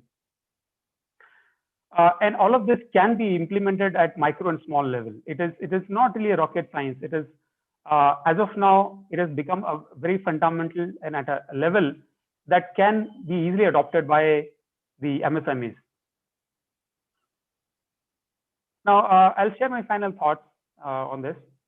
I think it's very important that we focus on business fundamentals, building good product, which meets and exceeds customer expectations, and produce it efficiently and deliver every time with high quality at promised time. And to do all this, we need to adopt technologies which are relevant for us and not necessarily those which are trending. Now, if you're interested in cinematic depiction of how the artificial super intelligence may look like, I recommend you watch a TV series called Person of Interest. This series shows how there will be good AIs and bad AIs. And the fate of humanity will depend on how we develop it and what we want to achieve with that. With that, thank you so much for listening. Here are my contact details. If anybody would you like to reach out to me, feel free. Thank you very much, Mr. Shukla. Mr. Shukla is the CEO of Aeron Systems Private Limited, and you have highlighted the different facets. Like cultural challenge definitely is one of the important aspects. For example, like in E12, we have seen that the strip was there even for ages for many years, but now once there was a mandatory that from 1st January there will be no cash payment. Now everybody has that the fast track strip. So it's all about the cultural change. Similarly, in AI implementation also, I think cultural taboos definitely do play a role. And as the citizens, we need to sensitize MSMEs and even startups and all stakeholders that this is the need of the hour. And AI is not something like a big ticket thing. Even there are a lot of affordable solutions also. So thank you very much for highlighting that important point. Thank you. Dr. Jitendra, could you share with some of us his presentation, if it is possible? Yeah, I'll request Mr. Shukla if he can share the copy. I will definitely, sir, send it to you. Okay, good. Thanks. Sure, sir. Sure. I'll do that. Thank you. Thank you, sir. Now I'll request Mr. Suresh Kondpati, CEO of Esther Projects, to kindly share his thoughts with the August MSMEs, please. Over to you, Mr. Suresh.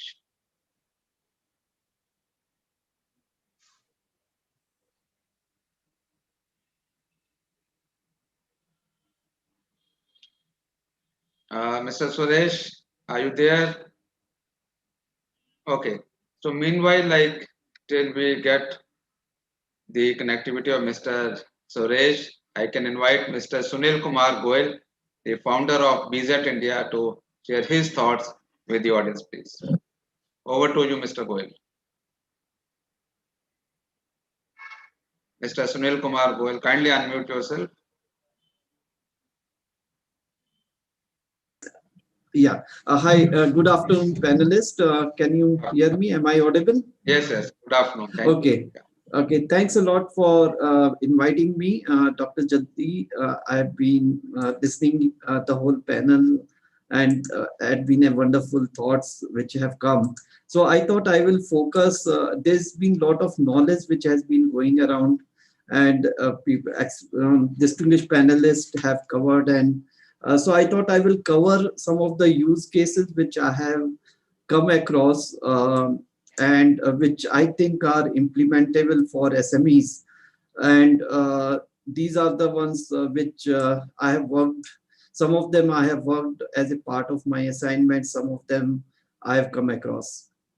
So if I that is my screen visible, please? Yeah, it's visible. Okay. Very much visible. So some of the use cases which can be implemented by SMEs, especially one of the things they have to always consider that whether they have sufficient data or not, or if uh, they can make use of the publicly available data and then go ahead with the implementation. So some of the cases like customer attrition, I have come across the use cases very many companies they have implemented that the application can take input from the emails, chatbot, letters, discussions, and then they can analyze the data, and AI can predict whether what are the chances that customer will go for the attrition.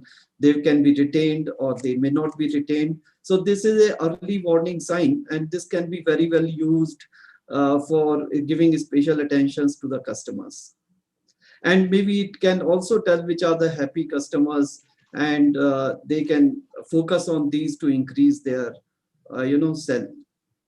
Second is the demand management. Again, demand management is quite a not so I would say difficult application where AI can be used to predict the demand of the various products which they are making, but it will still certainly require the past information on the products which are being or past selling pattern and past customers.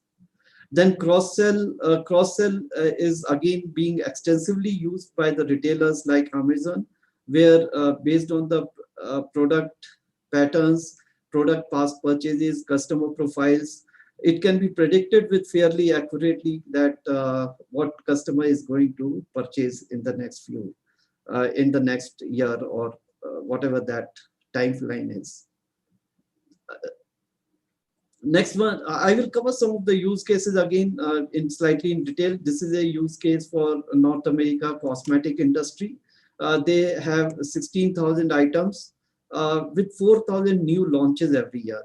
Now, when they go for the new launches of to the tune of 4,000, many of the items fail, and they have to plan. Many of the items sells only 70%. So they need to make sure that whatever demand, even if it 10% accuracy difference will bring a huge benefit to them. They will bring a huge cost benefit to them and a big profit to them. They have to plan for 5 to 6 months in advance because they procure packaging. They make the packaging in their own way.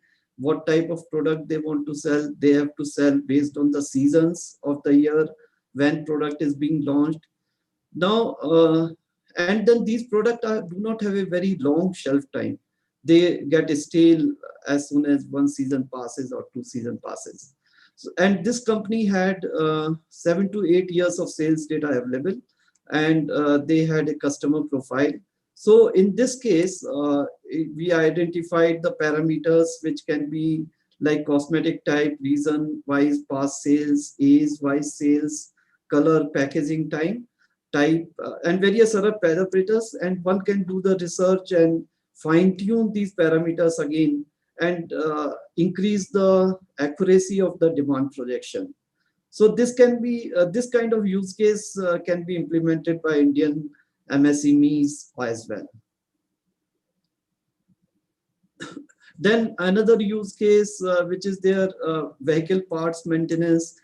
I know this may not be easily implemented by SMEs, But since they are SMEs which are supplying part to the big manufacturing plants, again, they can use IoT to receive data. Data can be converted to the required format. And then research is required that they can do the research and see that under what conditions the parts which they are manufacturing, what is the breaking point or what is their fault tolerance. And they can, this again is a use case which can be pretty useful to them in improving the quality of their products. Once, yeah, then there are some more use cases which are there. AI can be used for the visual inspections.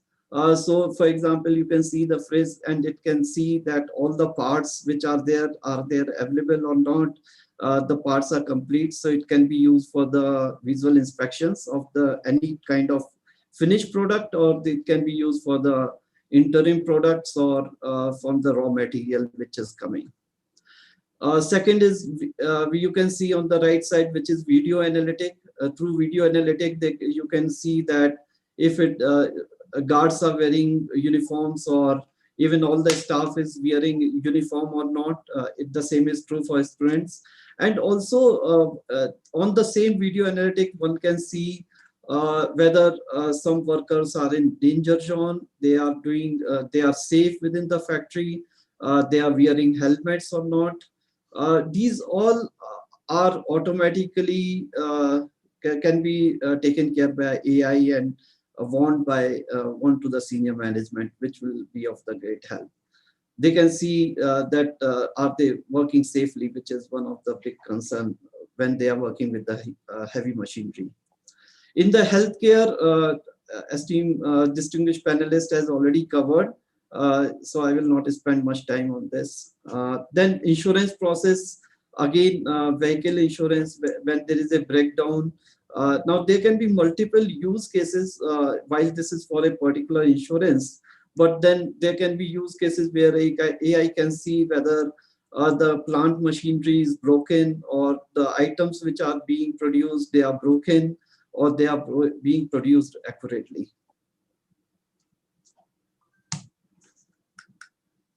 Now these are the another use cases. Agriculture inspection.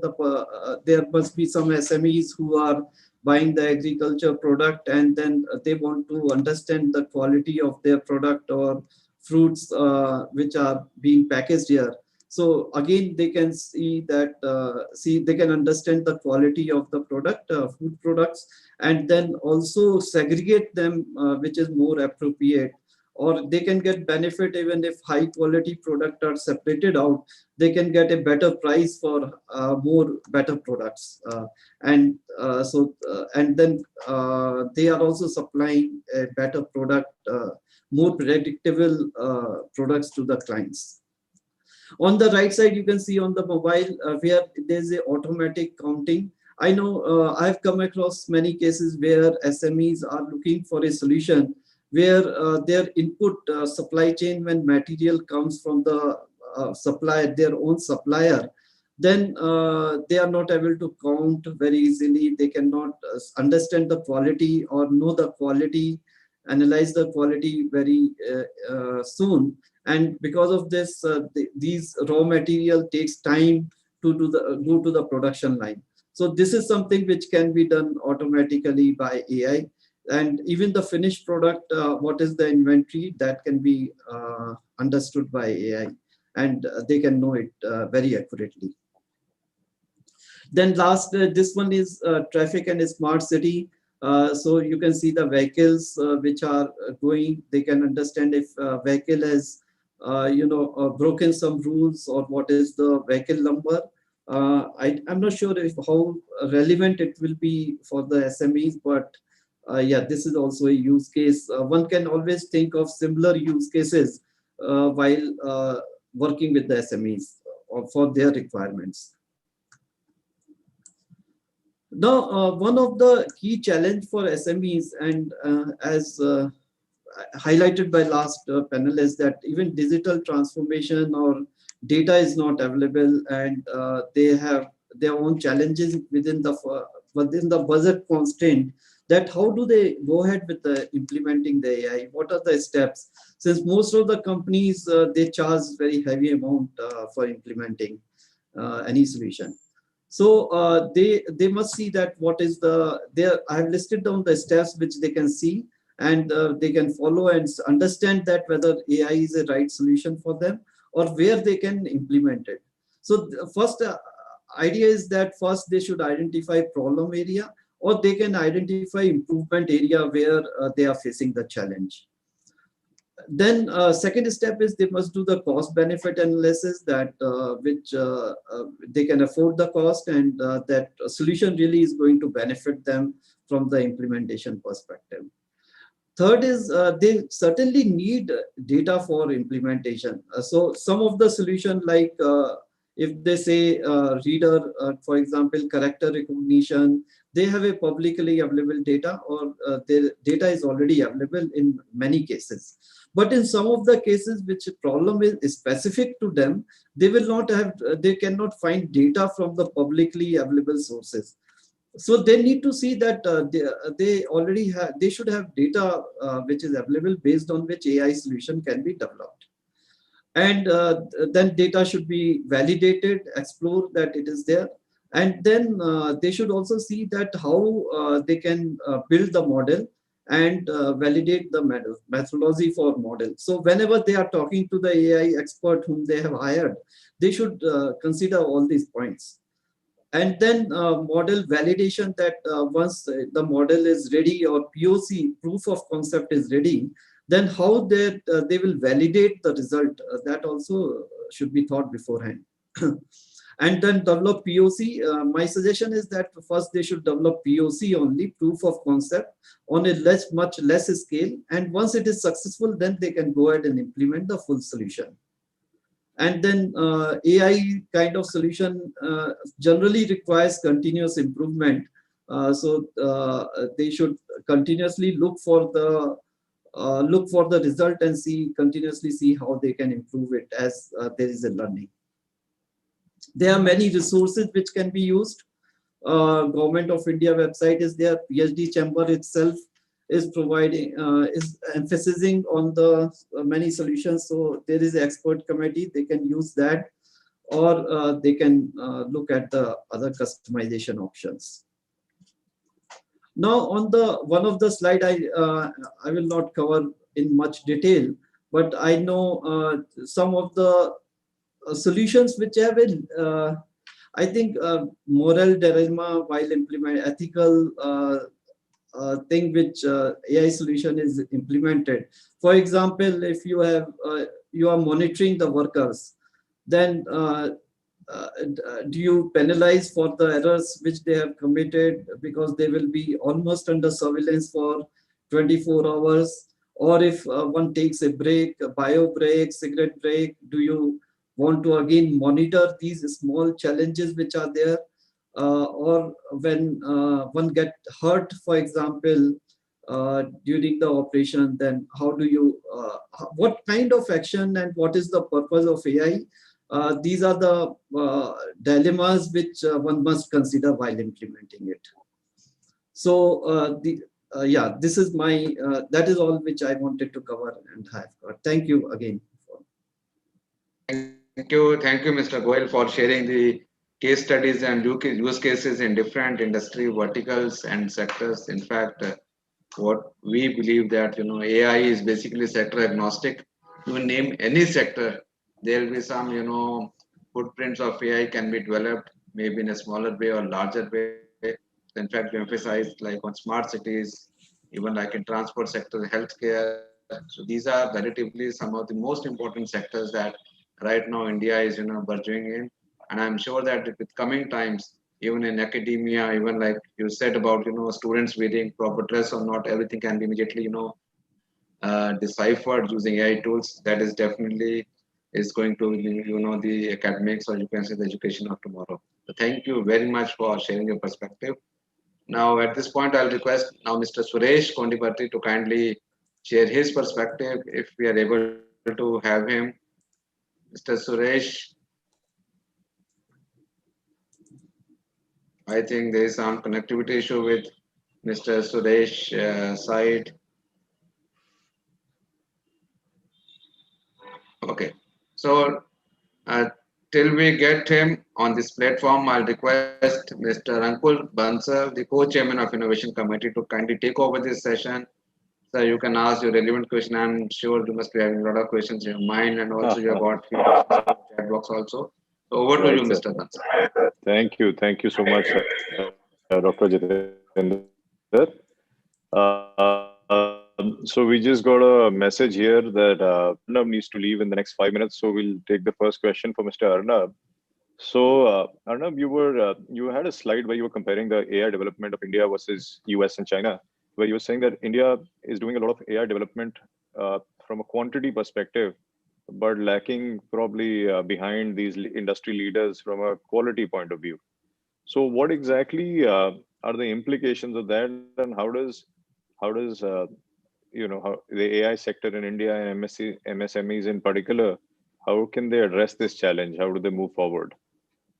So, see, both from quality and quantity, India is in the top 5. There is no doubt about it. India produces, the academicians from India are producing high quality research, papers and presentations in leading conferences, etc. globally. What needs to be understood and what needs to be done is that a lot of this research has to be brought into implementation. That is something that we as a country have to build our capabilities in. Quickly looking at how the research has emanated and how to bring that to actual fruition on ground is something that we have as a country have to keep building on, and that is where a strong connection between academia and industry is required. That is where partnerships between, say, leading academic institutions and industry is something that is very, very important. That is something that needs to be done multiple times, not just a few interventions, time and time again. This is what several other countries have done well. A lot of research emanates from private sector as opposed to purely academia, is brought to a logical conclusion and then implemented. And I'll give you a very simple example. A lot of us are using iPhones.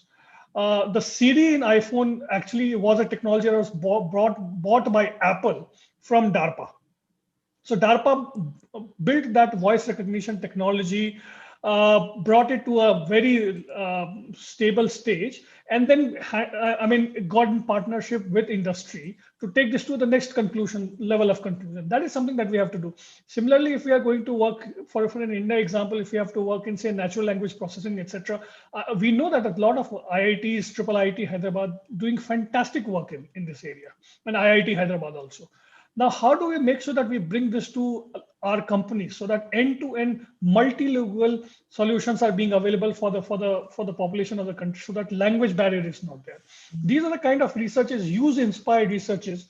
That is what the country requires, and not just purely academic research. Once we start doing that, and once we start implementing these solutions at scale, that is where we'll become a massive country, both from pure academic research, which we are very, very good in, and also from applied research.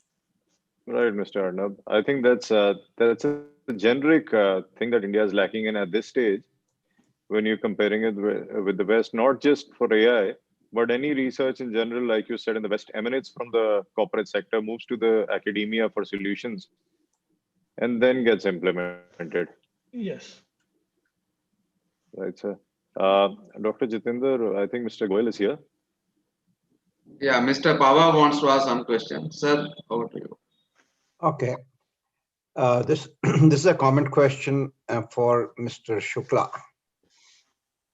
I think you gave, no, before that, let me say all of the speakers today have given a very, very good overview of artificial intelligence. And the topic was demystifying AI. So I think in that respect, everyone has provided a 360-degree view or different sides of the elephant. So I think the audience is better understanding what AI is all about. But since the topic focuses also for AI for MSMEs, Mr. Shukla has made a few important points in his slide show, which I would reconfirm and would not like those to be missed. See, AI sits on data. MSMEs lack data.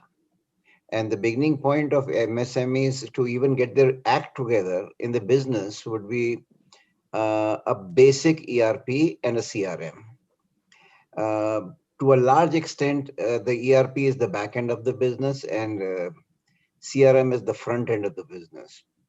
And in the CRM and the front end, analytics and market opportunity also lend themselves better for AI than the back end, which has a different way to improve your business potential.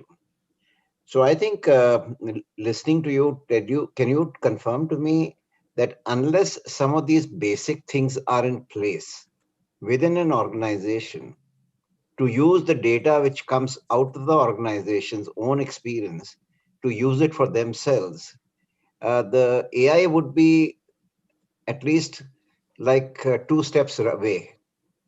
You can't jump into that without having some of this in your place. Would that be a correct presumption? And second is, of course, there was a subsequent speaker mentioned about taking the data which is already there in the public domain or by the government or other places, and MSME using an external data and applying it for their own use in their own company, which may be an MSME or not an MSME.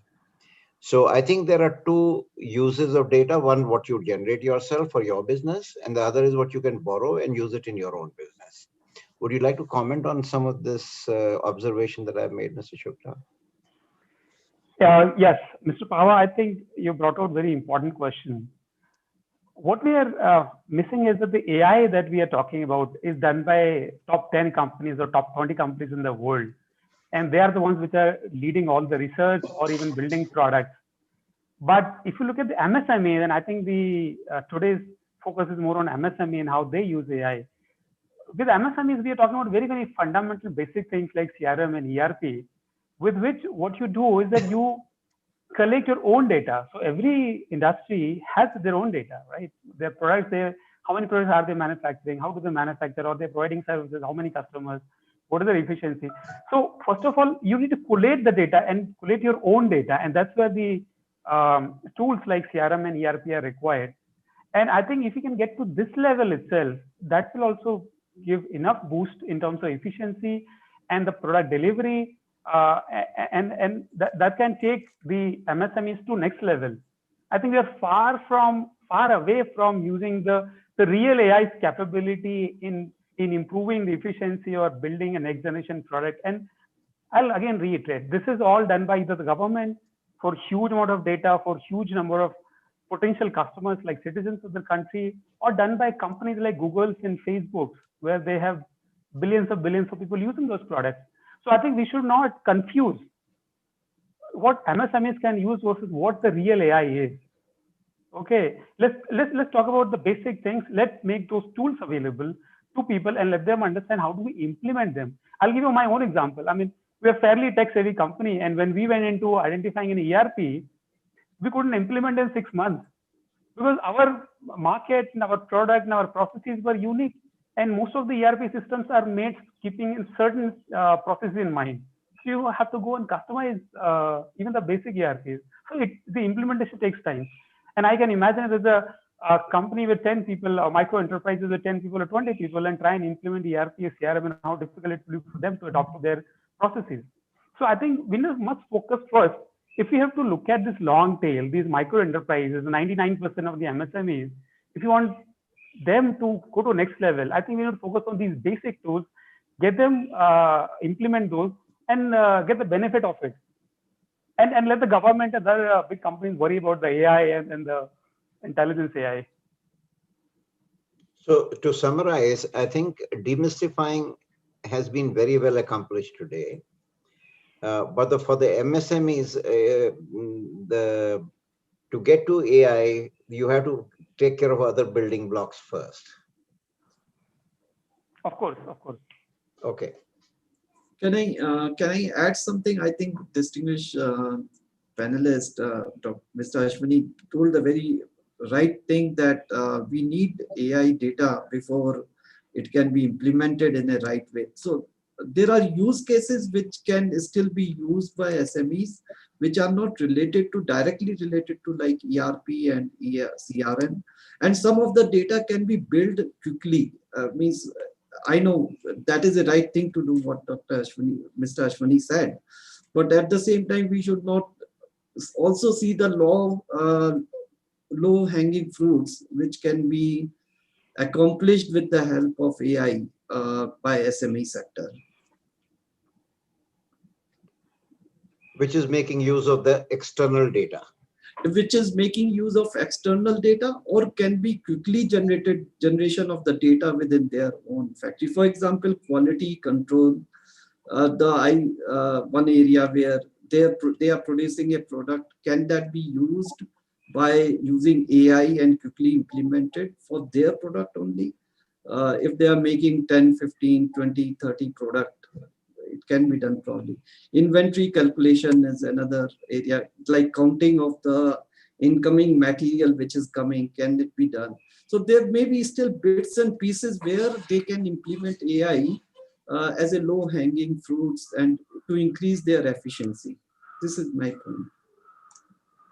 That's right. I'll just like to add on that is that the basic machine learning can be used to improve their own products, or perhaps add a service component on their product.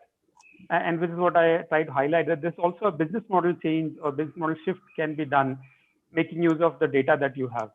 And this does not require huge computation. This really does not require natural language processing or big data and all of that. Simple tools, simple data analysis can also do wonders for MSMEs. Sirs, I was just wondering that as Mr. Jha was pointing out, that 99% of the MSMEs are probably not even having their websites or are not tech savvy at all. Can any of you share some, success stories of automating, adding technology and eventually AI, where an MSME really benefited, which could motivate some of the participating MSMEs to start on this journey of transformation? Maybe not reach AI in day one, but at least start on that path.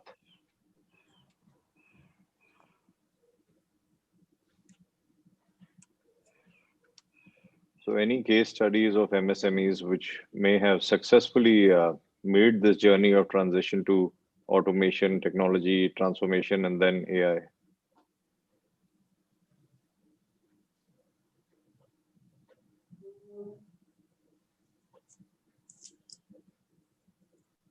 Mr. Goyal or Mr. Shukla can answer this question. I do not have answer to this. Really means I've not come across where they have fully benefited. Right now, it is too early, for example, I think to reach the benefit of AI to them. There may be some cases, but I haven't come across. Maybe I'll add a couple of pointers here. Like in automotive industries, if you see, the OEMs have started looking at just-in-time inventory, and not just now, I think from a significant amount of time.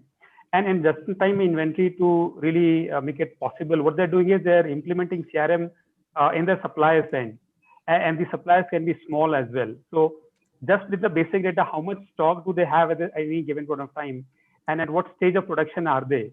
The OEM is able to understand when they're going to have the delivery of products. So these are maybe the OEM-driven digital transformation, which small companies or small companies have to go through. But I think these transformations are happening. And as I said earlier, in my own case, like we were first making a product and then selling this as a product itself. And now I'm making use of data using machine learning and doing forecasting, like weather forecasting and air quality forecasting, and essentially converting a data which was there already and not utilized, but now being utilized and for some other business model, which is services, which is where I don't have to sell the product, but sell the data and sell the forecast. So again, a transformation, I think, in that respect. Sure, thank you. And just related to this, I was going to ask another question from the side of MSMEs. And before I do that, any of the participants, if they have any questions, kindly type them in the chat box so we could take those as well. I had a question from the perspective of MSMEs who've probably been motivated from today's session and want to start on this journey. What are the first steps they should be taking if till now they are totally off technology and working in the traditional way? How do they get started? What are the first few steps they can take?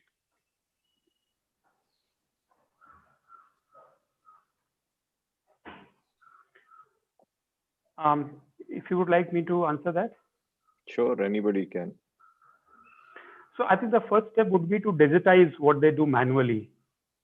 Whatever it is, you see, we talked about the e-commerce and the ease with which now you can sell products for online. But then you need to have the documentation. I mean, you make a product, and if you're not able to provide a data sheet or user manual for that product, you can't really sell it. Or if it is a service as well, service also requires some digital presence nowadays, because the discovery cannot be done without you being there in the digital domain. So having a website is the most fundamental thing that you can think of for a business as of now. And if data is like 99% don't have a website, and I think that's a very sad situation. And building a website is also not very easy. There are so many companies offering websites at 10,000 rupees. You give them 10,000 rupees and then they build you a nice website, because WordPress and all of those tools are available where things are, pick and place. You don't have to really code anymore. So I think building a website is first and foremost thing. Being in the digital platform, being there available, using digital marketing and the SEO to be there when somebody is looking for it on Google. And third thing is that integrate your system with your customers as well as vendors as far as possible.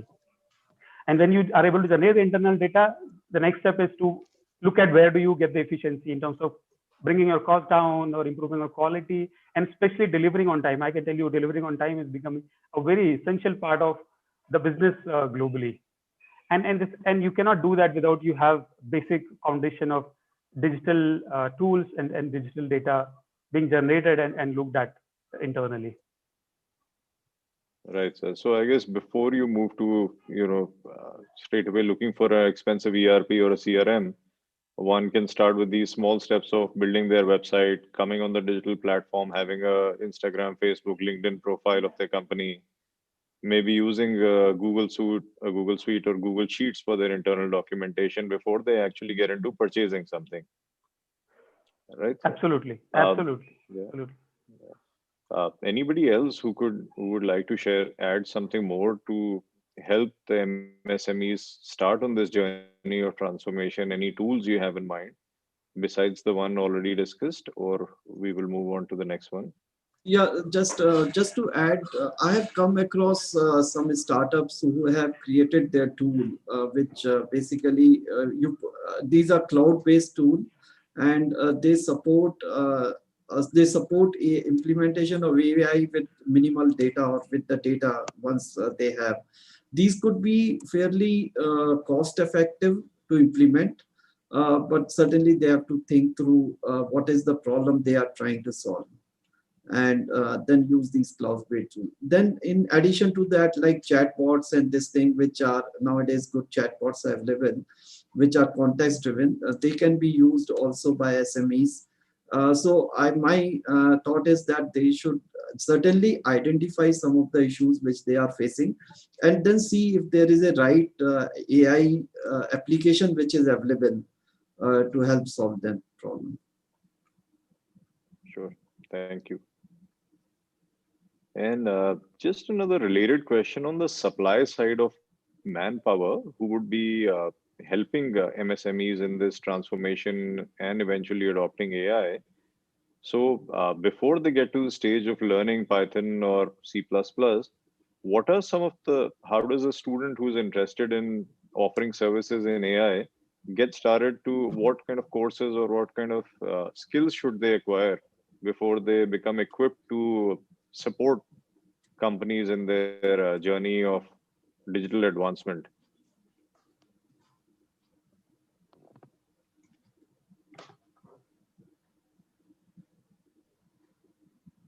Anyone can take this question, to no one specific.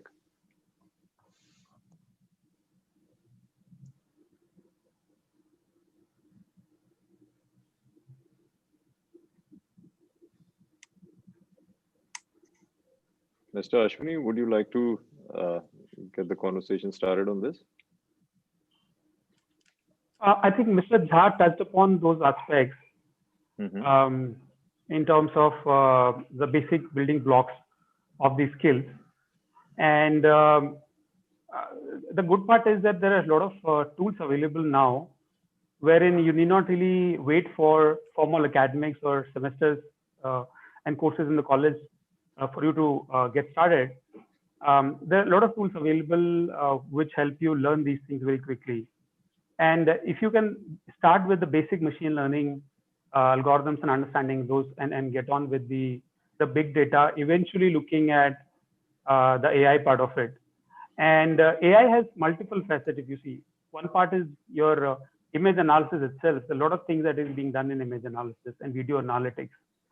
So that again is a field that can be looked at. And then NLP, the natural language processing, which is again an important topic right now. So, but I think all of these things would start with the basic building blocks of C, C++. And even now, the majority of the jobs that you would see are related to the products which are being used in daily basis. I mean, leave aside the Amazons or Googles, which are building Siri or Alexas. Most of other products are related to the security systems or surveillance systems or traffic management, where what you do essentially do an image analysis or count the number of vehicles and speed at which they are traveling, all of these things. So that way, the majority of work in industry is still being done with a normal machine learning and image analysis tools. And I think it is not that difficult nowadays to really get started on that.